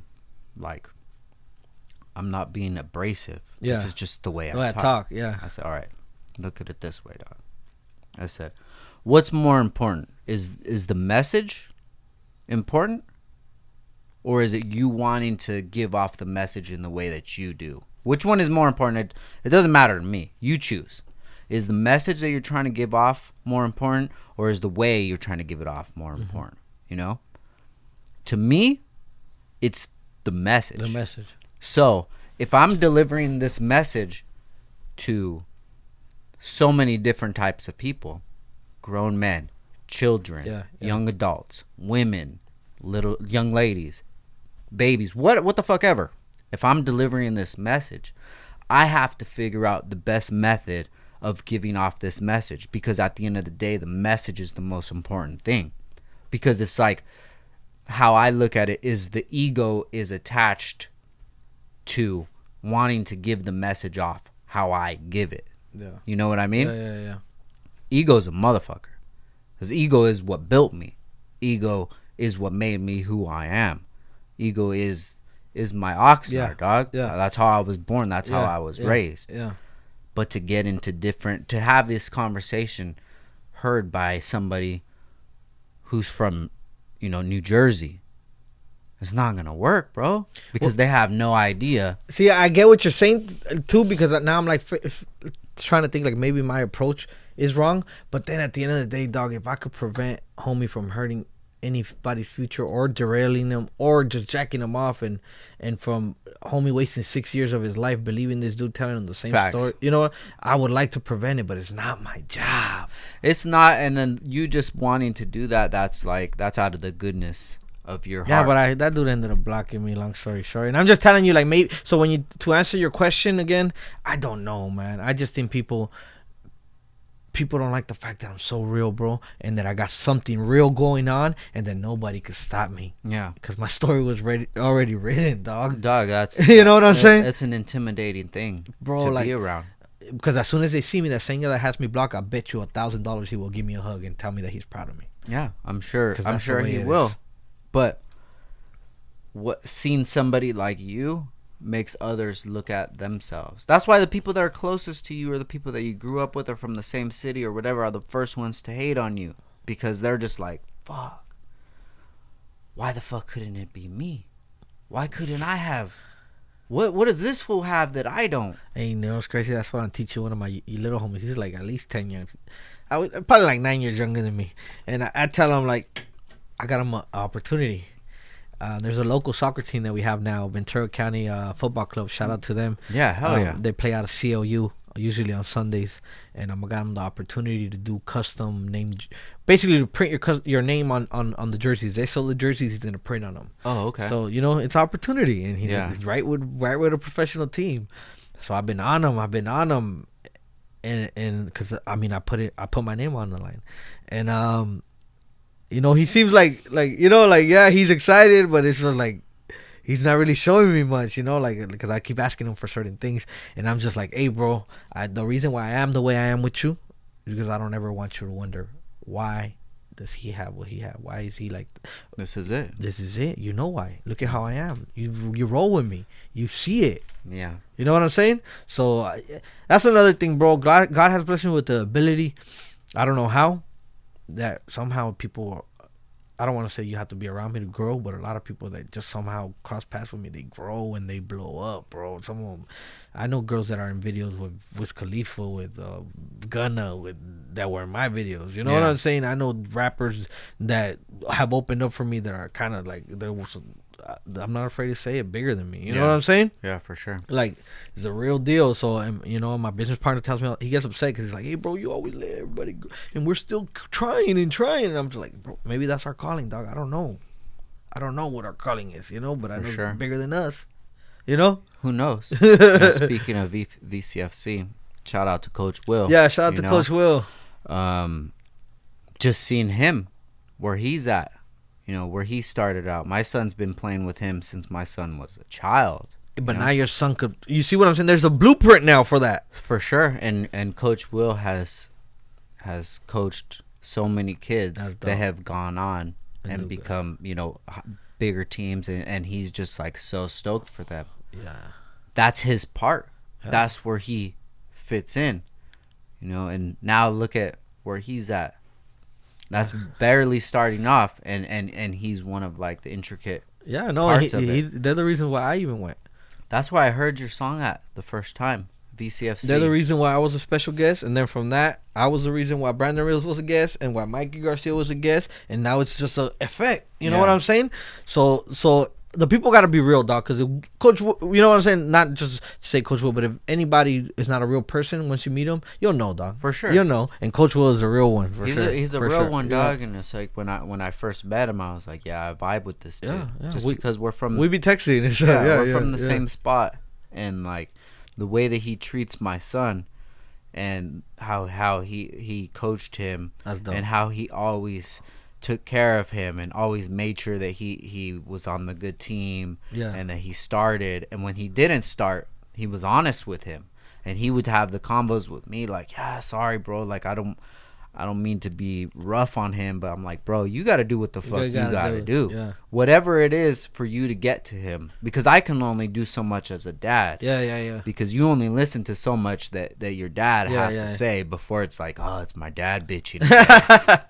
But he looks at Coach Will like respects him a lot, That's dope. Him and Tony, dude. Tony's a great kid, bro, and he looks at them as like, if Coach is saying it, like, Coach knows what's up, dude, and he wouldn't steer me wrong, and that's all I ever wanted was just for him to respect, and he showed so much respect to me and my family and to my son, and always is still to this day, bro, taking care of him, and he's dude. Yeah, is your son still playing? Yeah. Yeah, no, not tell kids, hey man, if you're good and you're real good, you'll end up on BCFC, and then from there you'll end up in the majors. For sure, that's the next it's real step now. There, it's man. real, man. Like before, when I wanted to be, we didn't have that. Yeah, though, dude, you know? and just pulling up, dude, and just seeing the stadium, and then just seeing what, like, I think when we went, it might have been the night that you performed. I didn't perform. They just played my song and I talked a little bit. Played. Yeah. The song was playing that night because that was the first time I ever even heard. That's the day it came out. That same day. Oh shit! Oh wow! That's crazy how shit happens. Yeah, but we went there.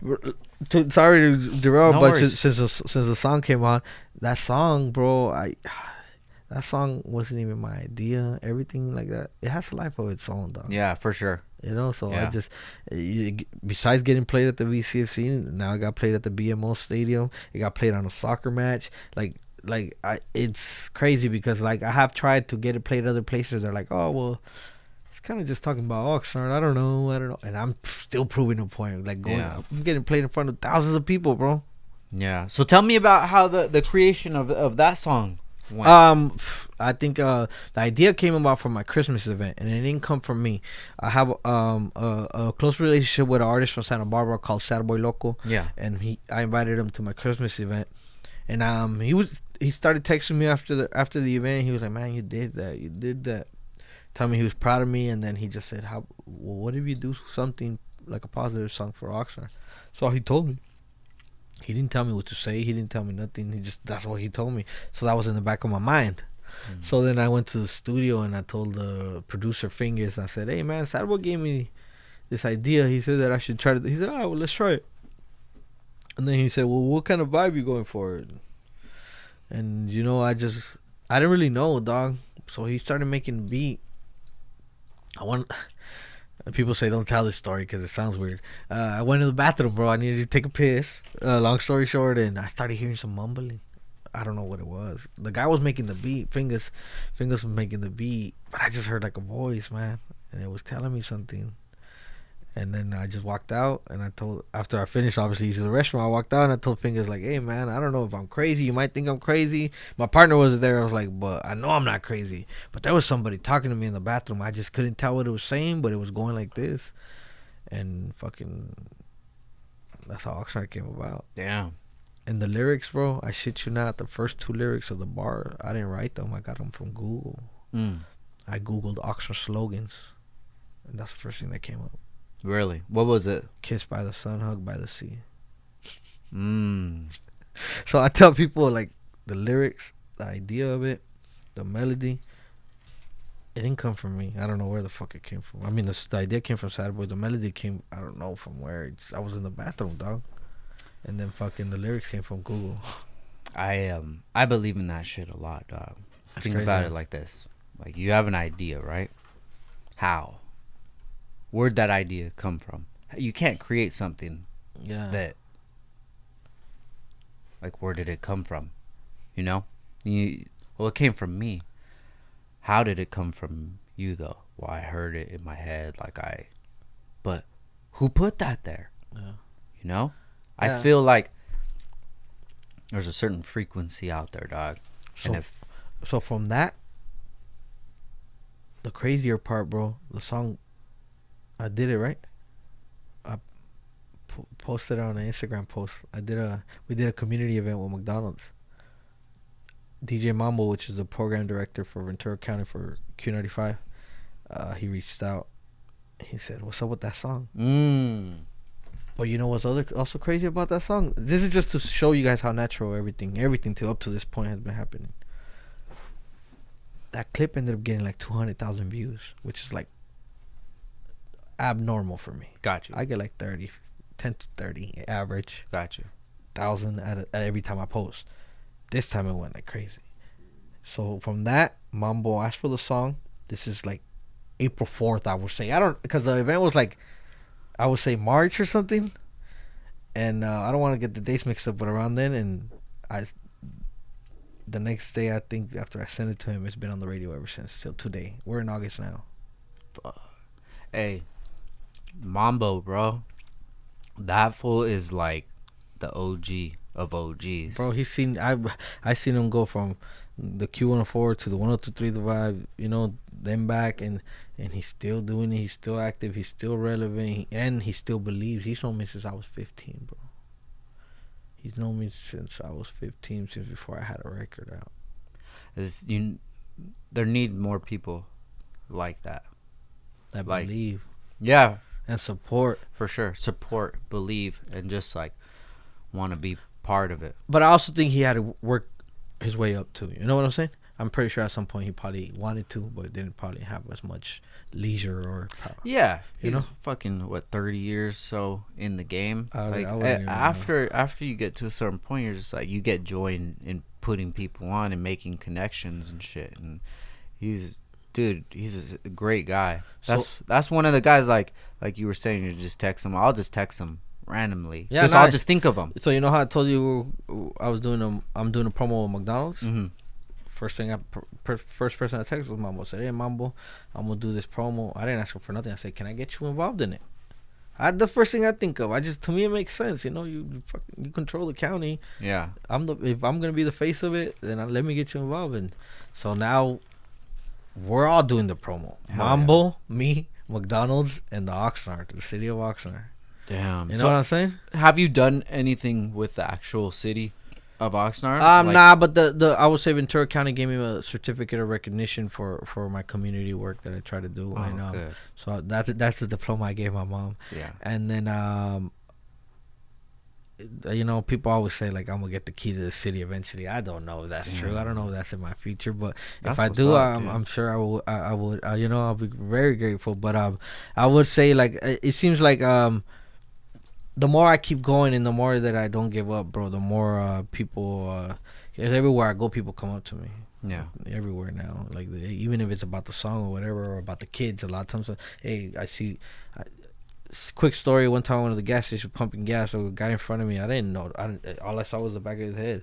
He just said, "Hey man." He looked back, and then he looked back again, and then he was like, "Hey man," he said, "I just felt some energy." Damn, that's crazy. And he said, "I knew it was somebody." So, and he says, "Hey, thank you for what you do with the kids." Asked me for a picture and everything. And I don't know, stuff like that stands out to me, you know, because I'm like, man, like, how did he know I was behind? I wasn't even paying attention, you know. How did you know? He just said that he felt something. It's energy, bro. It really is, dog. You ever go somewhere and then you're just like, you can see people's moods change when you're around, dude. Like, it's being tapped into something that isn't normal. Because when you see certain people just pass and you won't even notice them. But certain people, it's like, you have to look. Yeah. What is that? You know? Yeah. Like the idea. Yeah. What is that? Yeah. Why? We only understand what we understand. That doesn't mean that's it. Yeah. That doesn't mean that's everything. I tell people a lot, like, you might think I'm crazy. You might think by the time I'm not crazy. I just know that it's gonna work. You know. Why not? And people tell me like, nah, doc, you know, it sounds crazy, but you're right. You know. So you're like Oxnard till you die. Like, I mean, yes. I mean, it's tattered on me. That's where I was born, raised. I mean, I would never, like, if I blow up or become any bigger than what I am, I wouldn't say like I'm from LA or nothing. Yeah. You know what I'm saying? Like, I'm just Oxnard. I'm from Oxnard. If you know where it's at, if not, go check it out because it's very beautiful. You know? Yeah. You know what just really bums me out about Oxnard is like the glorification of gang culture. Yeah. And the small mindedness of what life can become. Yeah. You know, and that's the opposite side of, like, you know, I have so much pride from being from Oxnard. Yeah. But like a lot of it was from what I didn't want to be. Yeah. You know? Well, see, when people tell me, like, what is Oxnard known for? I tell them strawberries and boxers. That's what I tell them. That's what I tell them. Strawberries and boxers, you know. But obviously, if you really want to get down to it, we are probably known for our gang culture. I mean, we have the nickname Little Chicago due to the streets and the violence and the drugs and all that stuff.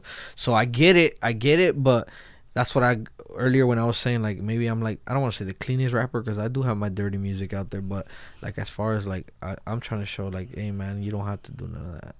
Yeah, dude. That's the part of me that's very conflicting, is because I hate to see these young kids like at the collection or something, and they have the uniform on, dog. Yeah, I know what you're talking about. I was gonna tell you, like the image. I know what you're talking about. Somebody's failing you, bro. Yeah, somebody's failing you, and it's the same person who somebody failed them. Yeah, it's a never-ending cycle. Well, that's what I say. Like with anything, dog. Like even like fuck, this might be random and shit, but like even like I don't know, because I saw a YouTube video of a guy supposedly attempting to meet with a 15-year-old at the collection at the Whole Foods. Okay.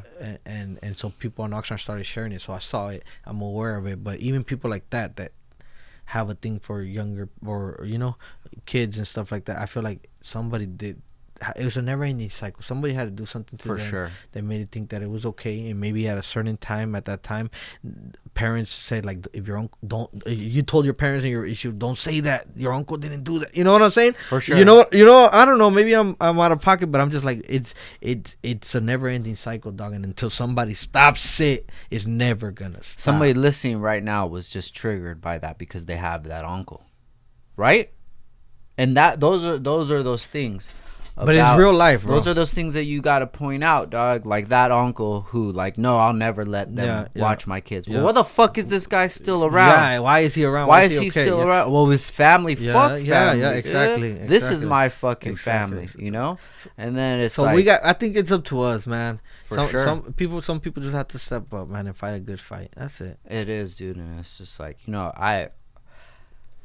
I see, like, these kids going in this bad direction, and man, I wish I could be more part of the community, and I can. It's like I want to be more of a part of the community to be able to, like, at least have a combo with these kids and be like, man, I try, bro. I go to Pacifica here and there.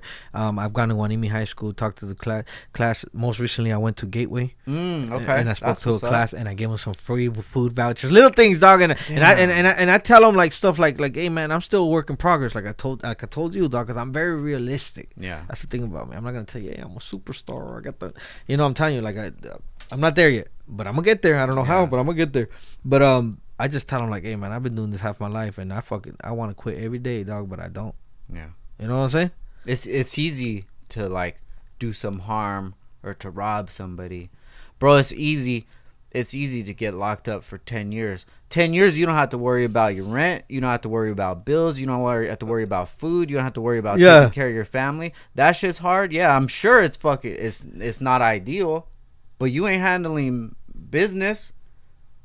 Your BM is the one that's taking care of business. Your mom is the one that's heartbroken taking care of business. Well, I was gonna say, you know how you said that you saw my first project came out 2012? Mm-hmm. I didn't make not 1 cent till 2014. So imagine what I was going through those 2 fucking years. Fuck yeah, in my bro. brain. I just trying to figure it out. What the fuck am I gonna do? I just dropped the project, had a song on the radio, no fucking money. With a Metro PCS phone. This don't make sense. You know what I'm saying? Why am I doing this? Yeah. I could be fucking selling a bag. Right now. My homie's over here in a nice car, What the fuck? I don't even have a car. You know what I'm saying? That's just the easy thing, dog. Yeah, so I went through it, man, and that was another thing that I told the class. I was like, man, this is more nervous than me walking out of Boxer. This is more nervous than me going to the newscast and coming out on TV, because I told them I don't want to steer you guys in the wrong direction. Yeah.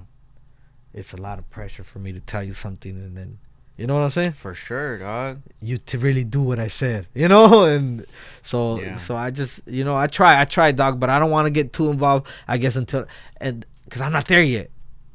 So I do what I can, but I tell them I'm not there yet. You're further than anybody in their life has been, though.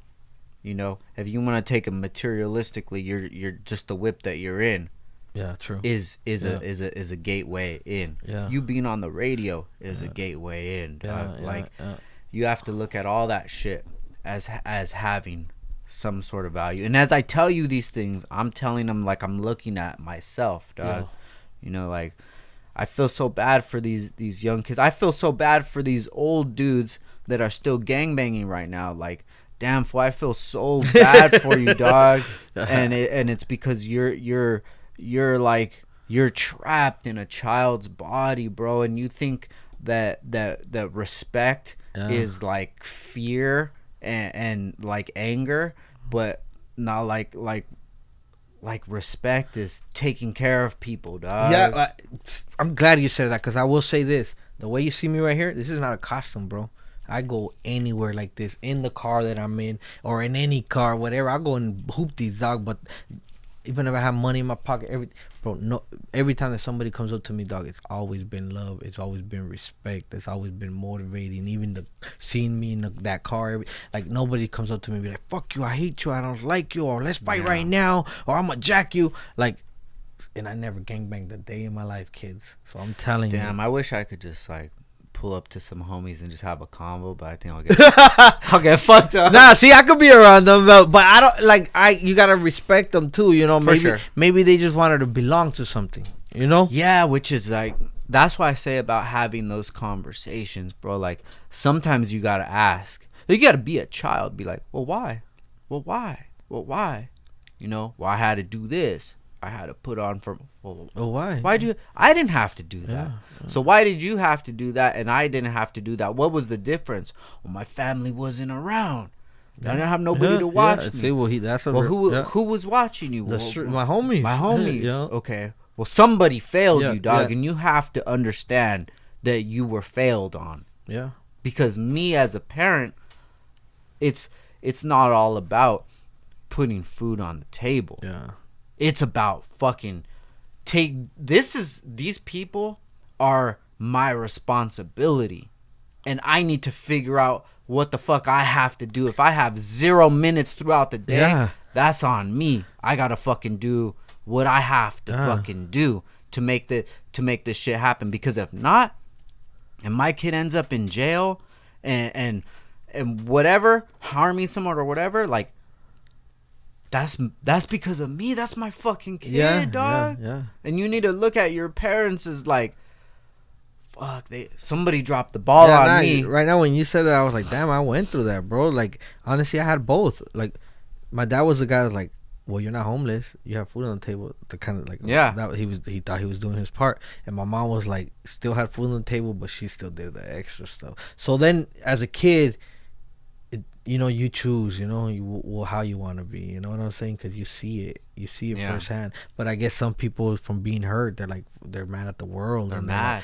They're like, fuck it. Like, did someone hurt me? I'm gonna hurt somebody else, and it just never stops. Yeah, for sure. And that needs to be looked at as a weakness, because that is the easiest. Way out. When water's going down, it's gonna go down in the easiest path of least resistance. Like, being angry is so much easier than being happy, because you could be angry at any fucking thing. You could be on vacation and be like, it's fucking rainy right here. Fucking, I spent all this fucking money for vacation. It's fucking raining. Or you could just be like, fuck it, damn, let's see what we could do. Let's go in the rain, dude. Like when I was a kid, we'll go in the forest or whatever. We'll go fucking go camping and shit, you know? Yeah. The negativity is the easiest emotion to have. You can never be like, it's hard to be negative. Yeah. What the fuck? This bitch's pussy's whack. Yeah.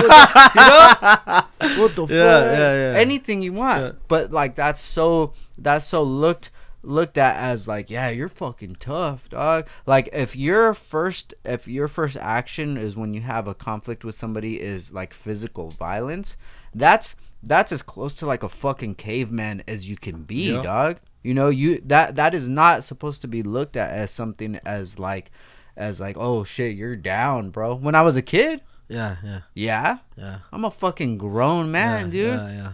I'm trying to make it home. Yep, exactly. I'm sure you're trying to make it home exactly. tonight. One time I went to Toppers, and it was my son's birthday, and my wife is there earlier, and they're like doing balloons and shit, and they have like one of those portable helium tanks.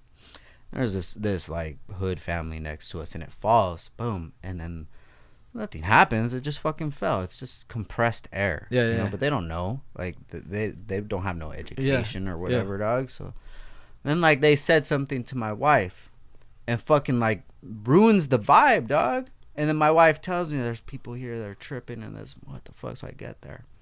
They're just all mad and shit. And then the fool's like, I'm like, hey, what's up, guys? It's all good. He's like, oh, you fucking just make sure that shit. I'm like, it's all good. And then he's like, then it got heated. He's like, you want to take a walk? I'm like, bro, let's take a walk. Once we get away from like where his family could hear, we were able to have a convo. I'm like, hey, bro, you're here for your family's party. We're here too. I'm trying to have a good day, dog. It's all good. Like, we don't need to have none of this, you know? And then it went down because he didn't have to be that guy, that tough guy for his family, for his kids, because that's who his family looks at as like, fuck my man, he's fucking down. He'll fucking scrap anytime, anywhere. Fucking birthday party at Toppers. That's my man. That's just lame as fuck, dog. We almost just ruined 2 birthdays. For who knows how long these kids are gonna remember this memory for what, dog? Because you're a child? You're a grown man. That's crazy. Child? No, bro. Fuck no. Like, the power's in your mind, dog. Like, that's dope. That shit is a fucked up ass mentality. And that's dope that you were able to control it. Fucking mind control, bro. Like, that's real power. Yeah. You know, that's real power, dog. It don't take nothing to be able to harm somebody. Or hurt somebody or kill somebody. Dude. I'll fucking do some time. I don't give a fuck. Usually when somebody gets shot, I'll be like, how come they just didn't fight? You know, but it's just like, why did it even get to that point? What was it? Because it's always some dumb shit. It's never something that's real valid, huh? Yeah, something valid, Yeah, I would have shot him too. Unless obviously they touch your kids or something. Exactly. But it's like road rage. It's not worth it. It's just lame as fuck, bro. And until that gets to be looked at as being lame, like, excuse me, I feel like Oxnard is always gonna have that stigma to it. I will say this, my song, I think another thing why it's doing so good is because, first of all, I'm not repping no side, not repping no gangs, and I try to highlight positivity, and I mention all people that, no matter the race, that I thought did people put in big enough things in Oxnard. I like that. You know what I'm saying? So I would like to say to any tough guys out there, a lot of the success that I'm receiving right now off that record is probably because of the positive that is being spread on the record. Bro, if you're from Oxnard and you're just like, bro, Oxnard is so fucking beautiful, dog. There's culture, dude. You go down Savior's on a Sunday afternoon. They're washing cars outside. There's cooking. You could just vibe out. You go to the beach, you know. But then it's like, you still have that stain. Like, nah, we gotta get past that shit, because in the future, Oxnard is gonna be like an LA, bro. This is a fucking hub already. This is gonna be a hub for the 805 if it isn't already. This is the place, dude. We're right by the beach. The weather, everything, it's beautiful, dog. Like, we need to look at it like this, and we need to not go to the collection and go to Target and there's fucking piles of clothes on the floor. Tell your fucking kid something, dog. You feel me? Yeah. Tell your kid something, bro. Pick up your shit. Be the change that you want to see. That you want to be. Yeah, exactly. You see some trash on the floor, bro? Pick it up. Yep. It ain't mine. It's all good. You have a paper in your hand, you're ready to throw out. Just be like, do I really want to see the on the floor? No. Exactly, bro. Wait till you see the trash can. Hell you know? Yeah. And instead of putting on the homies to where the fucking next checkpoint is on a Saturday night, text your homies and be like, yo, get a fucking Uber. Yeah. Oh, exacto. Get a fucking Uber, dog. Yeah. Don't drink and drive. I haven't drank in 3 years, guys. Oh, I'm shit. 3 years sober. Yeah, every Thursday's a new week for me. Congrats, bro. Because I was scared of that I was gonna be drinking and driving and eventually hurting somebody and Congrats, stuff. I tried my luck a few times and I wouldn't recommend it to anybody. So I don't drink at all, bro. I give up even the Red Bulls, like I was telling you, man. Everything, man. I was like, well, obviously I'm getting older and stuff, and I was just like, man, like I started feeling like would get headaches randomly, and all I drink is water, and at that point I was drinking water or Red Bull. Like right now it's water and these yerba mate, no headaches. Yeah, no headaches, So I assumed the Red Bulls had something to do with it. It's just fucking every sugar, day, dog, just dialing it in. Yeah, bro, I would drink like 3 of them, dog. And I would still sleep like a normal person. Like that was crazy, man. Damn, yeah. So it's glad. An addiction. Yeah, no, I'm glad. I'm all over that, man. I'm not perfect, but one day I would hope to just not use anything, not even these for energy. Nothing. For sure. And the reason I say all this shit because I am the most critical person to myself. Yeah. I look at myself and I'm like, yesterday you could have done this better. Yeah. You could have done this better. You did that good. Like you could have did this. You could have did that. And I'm the most critical to myself. So I never look at myself like I'm better than you. I'm better than this. But like fuck, if I'm putting myself to these standards, like that's the standards that I expect. Yeah, exactly. And if you don't meet these standards, then like you said, you're just honest. I'm honest about this shit, dog. Bro, well, that's crazy because you're telling me all this stuff, and this is a conversation I was having yesterday with my little homie that I gave the opportunity to do the custom name on the jerseys. Like, I'm telling him, like, bro, you need to understand why I am, because I carry myself like this, so I expect you to at least, carry yourself the same, because I put my name on the line for you, and Facts. And you know what I'm saying? And like, so this is crazy because I'm like, damn, bro, like, you're telling me everything that I was telling him. People that are on that journey, you're gonna find they all think relatively in the same kind of way. Because you have to, dog. Yeah. You have to. You can't go along in life thinking that your shit don't stink, that you got it figured out. Yeah. No. Constantly progressing. Yes. It's like basketball. Constantly progressing. The more I practice, the better I'm gonna fucking get. Yep. The more critical I am of myself. And that's why I don't say like I can't, dude. I haven't made it a priority. That's why I haven't done it. Yeah. If I made it a priority, I would be the most successful version of that I could possibly be with the amount of attention that I'm gonna put into it. Yeah. So it's like for you talking about, you giving back and shit. It's like, damn, that's something that I need to do. I need to go to the skate park, chill out there, give some gear out, fucking. And just once vibe in a while. with these kids. Why not? Hey, man, I'm coming this day. I know you guys are going back to school. I got a few shirts for you guys. Spend an hour there real quick. Yeah. Make them feel good, dog. Yeah. Make myself feel good.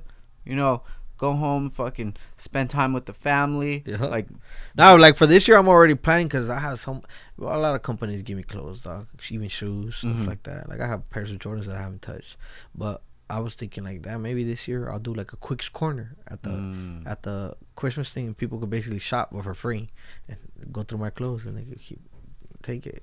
Why not? Stuff that I wore in videos, because usually when I wear something in video, I try not to wear it again. Yeah. Little thing, because people, maybe I'm just think about it, but I'd be like, they're gonna be like, "Well, you were wearing that in a video." I don't know, maybe that's just how I am, but it's just like I'm trying to be as professional as I can. The thing in rap is. There's a lot of image. Yeah, a lot of which, it, I mean, that's the way that you attract. That's the Charleston White argument. That's the way that you attract people. All of them, all the successful ones that you asked, is like, hey man, even the YouTuber, someone was like, I didn't fucking blow up till I bought started showing my BMW i8, and then I started seeing crazy numbers. I'm like, damn, that's crazy. Yeah, but that's the way to get people in, and then when you got them hooked, then you start to give them the message. Real, but I've done it backwards. I've been giving them the message from the jump. So that's why it's taking me a little longer. For sure. But I will get there. I promise, bro. As long as I'm alive, I will get there. Because I never think about it. Like, I have my moments where I'm like, damn, I've been doing this for so long. I've done this, and I haven't had my big break. But then if you really sit down and think about it, I don't know no other rapper from Oxnard, even if they sold 1 million copies, that has technically done the stuff that I've done, step by step, or the whatever you would say it, like even the only one that I could think of is probably Anderson .Paak, because he fucking did the Super Bowl and probably has a Grammy and stuff, But I never seen him. But you know what I'm saying? Like he's considered a big artist, but no, I never seen him locally. Yeah. Like I get it, bro. Everybody has their own idea of what they want to do. Yeah, exactly. Whatever, and if you wanna rep the city, are you here? Are you giving back? I would like to meet him one day and at least shake his hand. I never met him, never seen him, but if you're part of the rap community for Oxnard, why haven't you? Yeah. That's crazy. Yeah. Why haven't you? Yeah. Why haven't you seen him? And I don't know him. Yeah, I'm just asking the questions because I haven't seen him. Yeah, I haven't seen him. Why haven't you seen him at like the Fresh Mex? Maybe he's too big. You know, that's what I'm saying. Like maybe he's not. You know, he's some. But how? You know, there's just I. That's why that was another question. You know, like how. So there was an artist a group Locura Terminal that I mentioned on there, and I shouted them out in this interview, and they told me like, they said a lot of rappers. They said because somebody asked them in front of me, how does it feel to hear your name on the radio every day through somebody else? Because they tell me that they get texts from their friends telling them, hey, I heard you on the radio, but it's not that they heard them on the radio, they heard their name. And they're like, you know, well, Quicks has been, since we met him, he's always been real. He always says that we inspired him. He said, but he doesn't just say it, he shows it. Look, like I never texted none of the people I mentioned in the song, said, hey, I'm gonna mention you in the song. I just did it. Yeah, you know what I'm saying? For sure. It was part of history, dog. You can't rewrite history. Some people try to because of social media and the internet now, but you can't rewrite history, dog. You know what I'm saying? Yeah, and I don't say this about Anderson .Paak to like take away from him, but I bigged him up, bro. I bigged him up. I gave him props for sure. Yeah, and that's because he have the albums. Yeah, you know, and he signed to Dr. Dre, dog. You know, he signed to Dr. Dre. Yeah, he did it big. Yeah. But I get what you're saying too. You're not the first person. I get it. I don't know. You're not the first person. And I don't say that from any judgmental part. Yeah. It's just me honestly saying I've been around. I've been all my life. Yeah, I've been around. Yeah, where's it? Yeah. You know, you'll see like some people like, you know, when Vargas was around. Oh shit! I saw Vargas here. I got a picture of Vargas. We're here or whatever there. You know, because he was in the city. I'm trying to get him to come to my Christmas thing because that would be a full 360. He used to give me toys, and now he gets to see a kid that he gave toys to give out toys. That would be a whole. He's in Vegas, right? Yeah, he's in Vegas. He actually came out of my Oxnard video. I went to Vegas. Did you get that clip? Yeah, that's crazy, huh? Did you get to chop it up? Yeah. Shout out Fernando Vargas if he watches this. Or if you go to his gym, anybody, ask him about the belt I gave him. Long story short, the WBC, World Boxing Council, came to my Christmas event. They sent one of the representatives, Nancy Rodriguez, who's actually from Oxnard. She gave me a medal, said I was an official WBC ambassador. Basically a medal like Canelo, a yellow one with the WBC. Like if I was a boxer, bro, telling me that I'm a champ for my city, for what I do. And she gave me a belt. Well, that belt, I didn't feel like I deserved it. It was a little one, a little WBC. And I told her that I was going to give it to somebody that I thought deserved it. And that was Fernando Vargas. Oh, shit. Damn. So that's really why I went to Vegas, you know? Shout out with him. Hey, he's fucking viral before viral. Yeah, and I'm going to shout out him, Mikey, Bam Bam, all those guys. Because I'm going to be honest with you guys. They don't owe me nothing. I don't owe them nothing. They're a little bit older than me. But they've given me so much opportunity just by me tagging them and them giving me their platform. And like, them welcome me into their gym. Like I could text Fernando Vargas right now, he'll respond. Mikey, the same thing. Like to me, that's like surreal because these guys to me they're still professionals, but technically since they're not fighting, you know what I'm saying? But they're professionals, man. They're part of the history. Yeah, and they're part of history, you know. Boxing means a lot to you. Yeah, now that I'm somewhat involved in, like you hear my songs at the big fights, bro. If the DJ Anthony Vera, which is my boy, I'm not going to ask him to do it, but if he would put out the playlist of all the songs he played on that pay-per-view fight this past weekend in front of those 22,000 people, I'll stop rapping if there's another Oxnard rapper on there. So who do you feel like are some of your peers in Oxnard? Because I'm not really that familiar besides like Mark Ford. Mark Ford, yeah, he's doing it. I always mention Locura Terminal. They have a current big song with a rapper from Mexico, Santa Fe Clan, that has millions of views. Like we're talking about like 8 million or something ridiculous. Like that's pretty big. And they've always inspired me in a way. And obviously, you know, like the Lean Like a Cholo, I still think that song could go viral any second because of TikTok and all that stuff. Like I don't know if you see sometimes people share it on the reel and it gets a lot of attention, you know, and a lot of traction. So I feel like that's gonna live on forever. You know what I'm saying? But like New Cats, the only one that I work with and that I see that could probably reach places that he don't even know It's a kid. I will mention him. I mentioned him on Q95.9 before. Leo the Fool. Okay. Leo the Fool. He's young. He's a young cat. He's probably like 21, 22. He gets a lot of traffic as far as like from like young girls and young kids. Like he'll post a selfie and get 10,000 likes, bro. And he's from Oxnard? Yeah. So I just think if he gets a little team going and he gets a little motivated and takes his music a little bit more serious and is more consistent, maybe somebody puts some money behind him, he'll be alright, you know? Oh yeah. And I don't know. Sometimes I even feel like I should try to help, but I don't know if I'm in a position to yet. You know, and I've suggested him to other people, and I text him and I tell him, hey man, this person might call you, because he's one that I always mention, man. Got you. And I ain't no hater, man. I just I see everybody, man. I see everybody that tries to do it. You know, some people got it, some people don't, man. Yeah. You know. Damn, I'm gonna check him out. Yeah, check him out, man. See if you could get him on here too. Are you familiar with a local boxer, Jesse? He goes by Twin B. Yeah. Shout out to him, man. He actually, I think he saw me. If I'm not mistaken, it was either him or his brother. But one of them saw me while I was shooting the Oxnard video. Oh, okay. And I had the WBC shirt because they gave me a shirt too. Oh, okay. Like when you win a belt, they give you a shirt, the medal, and the belt. That's what they gave me. Like, like if I fucking fight. And he was like, "Hey, you can't be wearing that shirt." And I said, "Yes, I can." I said, "They gave it to me." You know? Yeah. So. Shout out to him, man. Twin B. He's been on his boxing hustle for a minute. He actually has a fight coming up pretty soon. Yeah, man. Tell him I said what's up. We clicked up from the car shit. Yeah. Back in the day, and then he got into boxing. And yeah, he's on his grind, man. So I want to give him a shout out. You got me thinking about the car stuff. I'm like, man, I wonder if you could do some bolts to match my car. Of course you can. That's my specialty. Yeah, make something crazy, huh? Because I have that car show coming up. I'm sure the interview will be out by then. I'll be performing at the Ventura County Fairgrounds September 22nd with Dub C. And it says it's an indoor or custom car show or something. I am parking my car in the car show, and we're gonna have a booth too, and I'm performing. And let's style it in a little. Yeah, that's what I'm saying. We should do something to try to make it look stylish and have the kids and.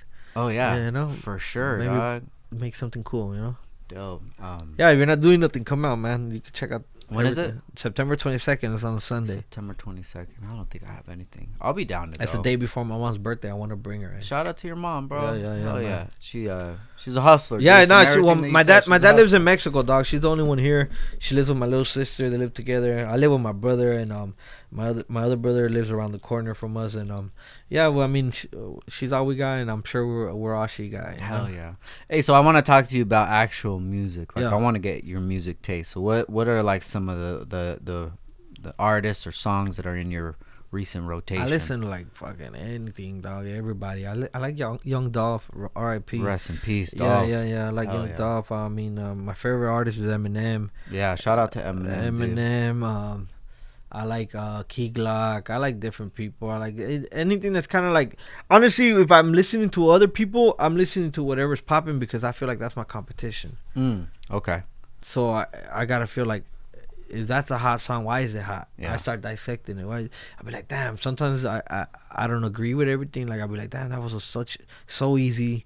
My nephew could do a song like that. Like, why did it hit? You know, you can't really understand things, you know. But as far as what I listen to, like right now, I would say like whatever's trending. Like I go on Spotify and I go on what's that Rap Caviar playlist. Okay, got you. And they'll just play me whatever's popping and stuff. So you mentioned 2 Memphis rappers. You fuck with that Memphis sound? I like anything, man. I mean, the other day I did an interview and they told me who's my favorite rapper / actor, and I mentioned T.I., but I think that's just because of my era, you know, and how I grew up. Like I grew up with the 24s, you know, like the stunning era, you know, like that's what I always saw on TV, you know. So like still to this day, I want to dunk with some big old rims, you know. I was just telling my wife that I wanted a 2005 Escalade with some 26. Nah, I want like a 1990s Impala.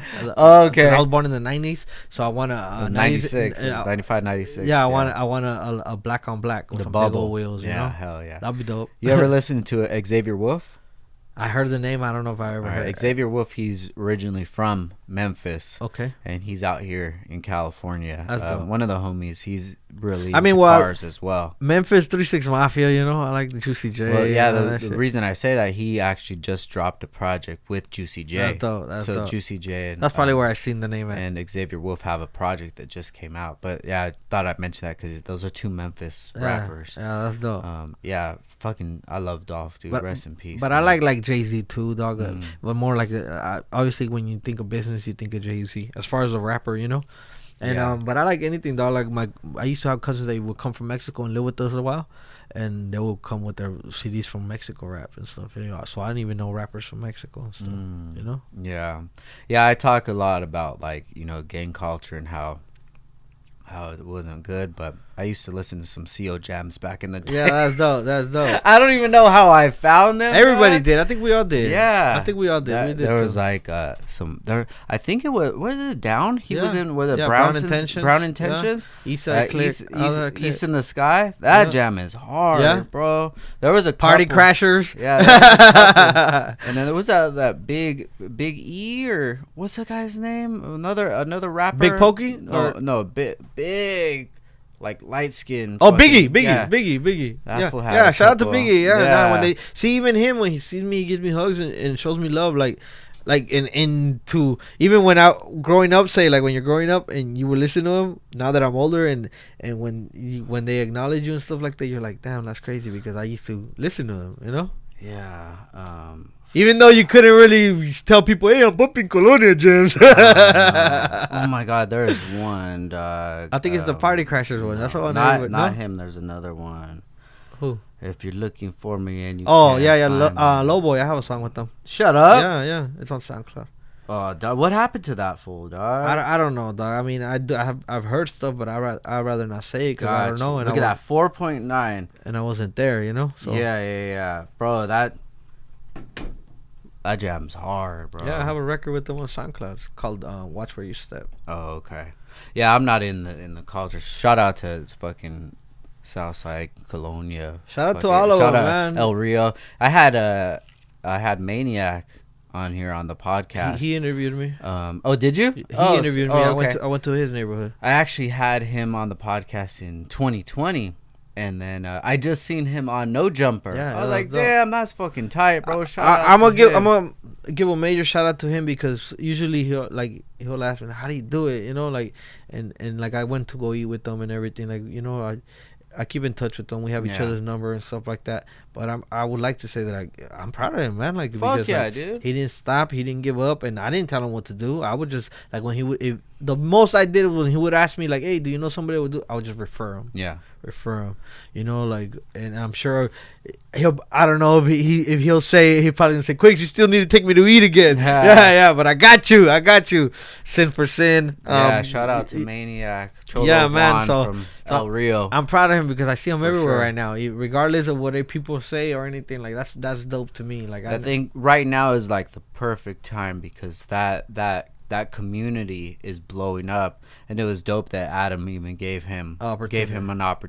think that came from him aligning himself with somebody else. That's what I'm saying. Sometimes when people message you or invite you somewhere, it's cool to show up. You never know what's gonna happen, man. Yeah, and then seeing him posting up about he's on all these other podcasts. Now he has his own. Yeah, then he has his own. He's on his hustle, man. Shout out to him. I actually want to have him back on the podcast because that was like maybe 4 years ago. Yeah, make it happen, man. We're out. You know, there's no blueprint for it, dog. You know, it's just he didn't give up. You know. Yeah. Shout out to him and shout out to everybody that's trying to fucking make it, dog. We're all trying to figure this shit out, bro. Yeah, don't give up.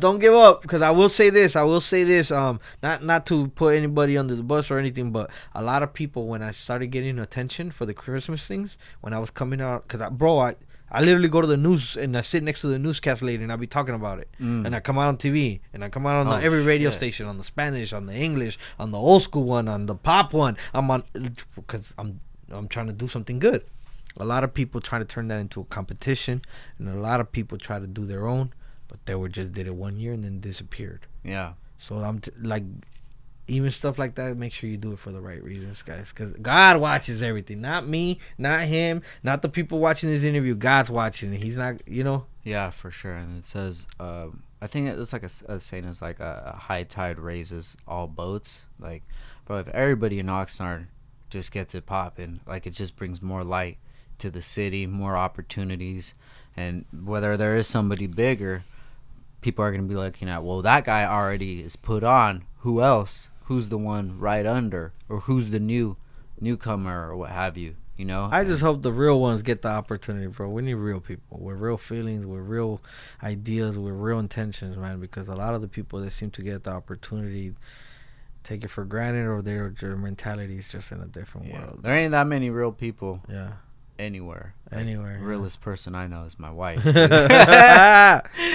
that's even sometimes I tell my mom, like, Mom, why you think like that? Like, I'm your son. I have your blood. Like, I don't think like that. Why do you think like that? Yeah. But it's just, it's just, it's hard. She's been through different things, Everybody, you could be next to the same person. It could be your brother, and you guys had the same. Yeah, we're 9 months apart. Yeah. We have 2 different complete lives. Everybody, when you went left, they went right. When you thought one way, they thought another way. Yeah. Like, every small little thing can change somebody. Yeah, I'm the black sheep. I'm the black sheep of the family. Bro. Yeah. But I'll tell you one thing. All of them could call me, and whatever they need, we got it. Yeah. You know what I'm saying? So it's a beauty. That's Fuck a beauty yeah, of it, bro. Yeah.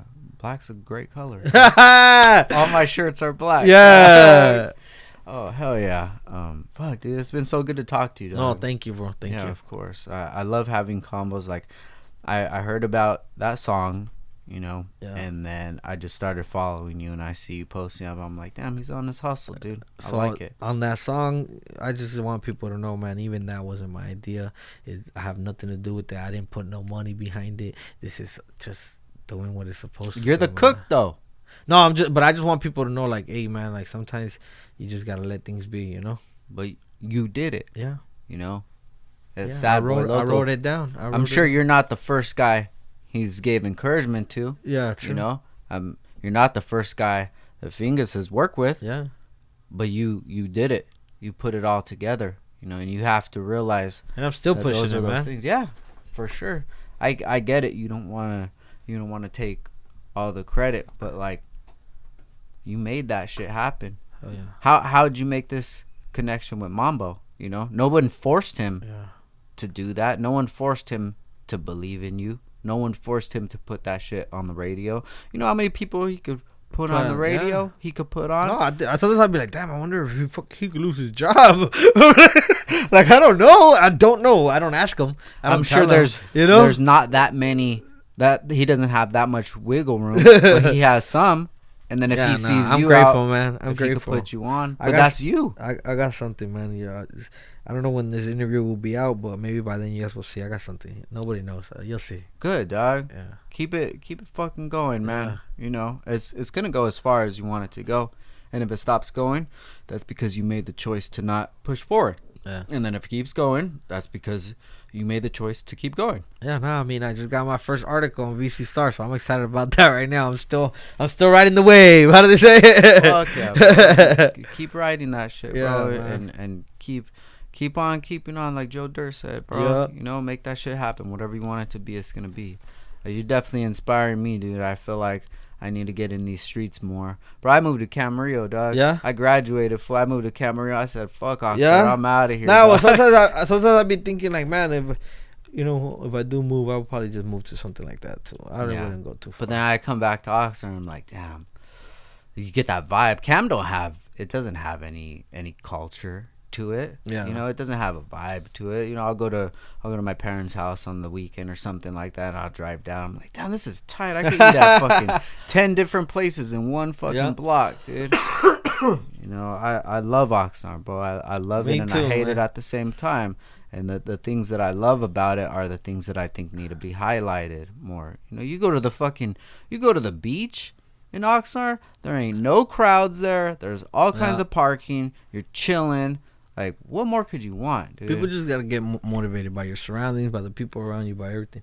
I use everything as motivation, bro. The good, the bad, the ugly, however they call it. For sure, it's all energy. It's all motivation. I'm gonna go fucking take a walk on Oxnard Shores, bro, and cry a little bit. And play Oxnard on the play Oxnard in the background. I'll play. Yeah. Kissed by the sun. Hell yeah, yeah. I love it. But I'm glad we got to sit down with each other. Nah, dude. thank you. I was gonna say this. I probably said a lot of stuff that I probably never said on podcasts. So I hope people listen, man, because there's really, 2 + 2 = 4 all the time, man. Just remember that. Yeah, the good thing is with this pod is that we do have a good reception locally. We've had a lot. We just had Pizza Man Dan on here. Dope. Yeah, I think Will told me, or somebody told me. Yeah. That's dope. I never met him, man. Never met him. We just had Neeks on here from Secret Sevens. That's dope. He's killing it, man. His clothing line. I don't think I met him either. His clothing line is killing it, dude. I try to tap in with anybody. You gotta get Mambo on here, man. I've had Mambo on here. Yeah, okay. I had Rico and Mambo on here. Imagine how crazy that was. Bro, I was listening to him driving to Parkview. Yeah.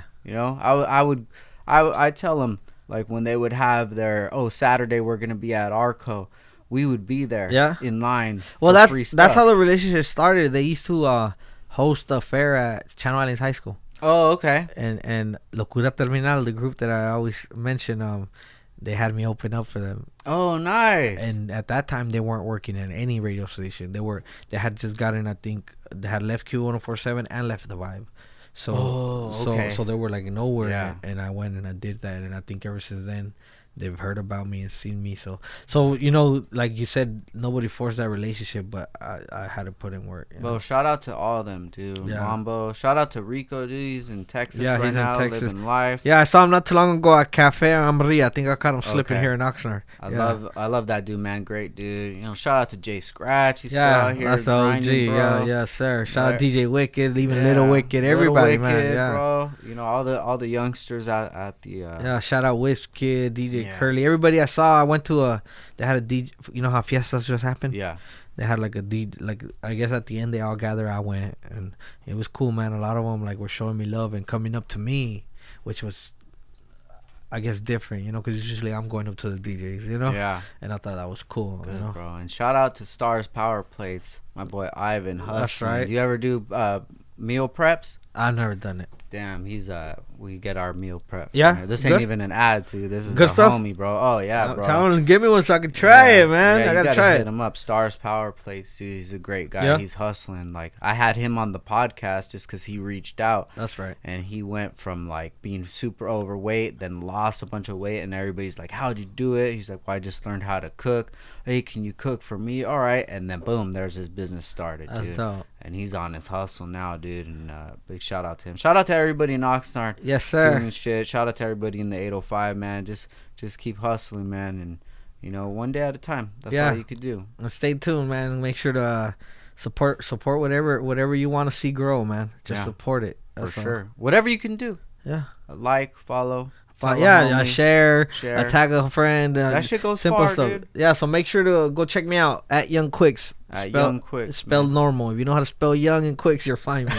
Yeah. If you don't know how to spell, I'm sorry. Where'd you get that nickname from? From high school. We didn't get into that, but I was gonna say, remember how I told you we were kind of separated and we used to battle it out? Mm-hmm. So I kind of would cheat. I would. Me and my buddies during PE or break, because we would do it in lunch. We would battle it in lunch. Gotcha. We would try to memorize lyrics. Like, we would try to write them down and memorize them, so we wouldn't really be freestyling. You know what I'm saying? Yeah. We already knew we were battling the blacks, so we already knew what we had, So I got my name because I was the youngest in the group. I was born in November, so they started me early in school. So I was the youngest out of the class, and I was the quickest to remember my rhymes. Yeah, so that's how I got my name. And shout out to all the black homies. Yeah, too, shout out to all of them, man. That's I felt like I was keeping up with them, and I was sometimes even better than them. So they motivated me too, man. Yeah, that is Oxnard, bro. Yeah. Black and brown. Yeah, that. But is we never Oxnard. fought. Like, it was not like, oh, let's kill each other. It was more like, well, fuck it, you want to rap? Let's see who's better, Yeah. For sure. Everybody goes through the struggle. No matter what race you are, dog. We all ended up right there and had to fucking deal with what you had to deal with. Yeah, it's crazy because yesterday one of my high school. I want to say he was if I'm not mistaken, he reached out. He's a coach now for the Wanimi high school football team. He wants me to go talk to the kids. So I'm like, damn, that's kind of like we were students there, and now you want me to go motivate your that's crazy. Yeah, shout out to Wanimi football. Rodney Jenkins and Lorenzo Booker, OGs from there, went to the NFL. Now Now they're opening up a smoke shop. That's right. Bard Boys. Coming out this year. Shout out to them. I've had them on the podcast too. That's right. Just great energy. Hearing stories where they came from, it's the same thing. That's right. It's the hustle, and it's about what makes you. How you figure out with all this hustle and what you do with it, and you take that. They took that shit to the fucking NFL.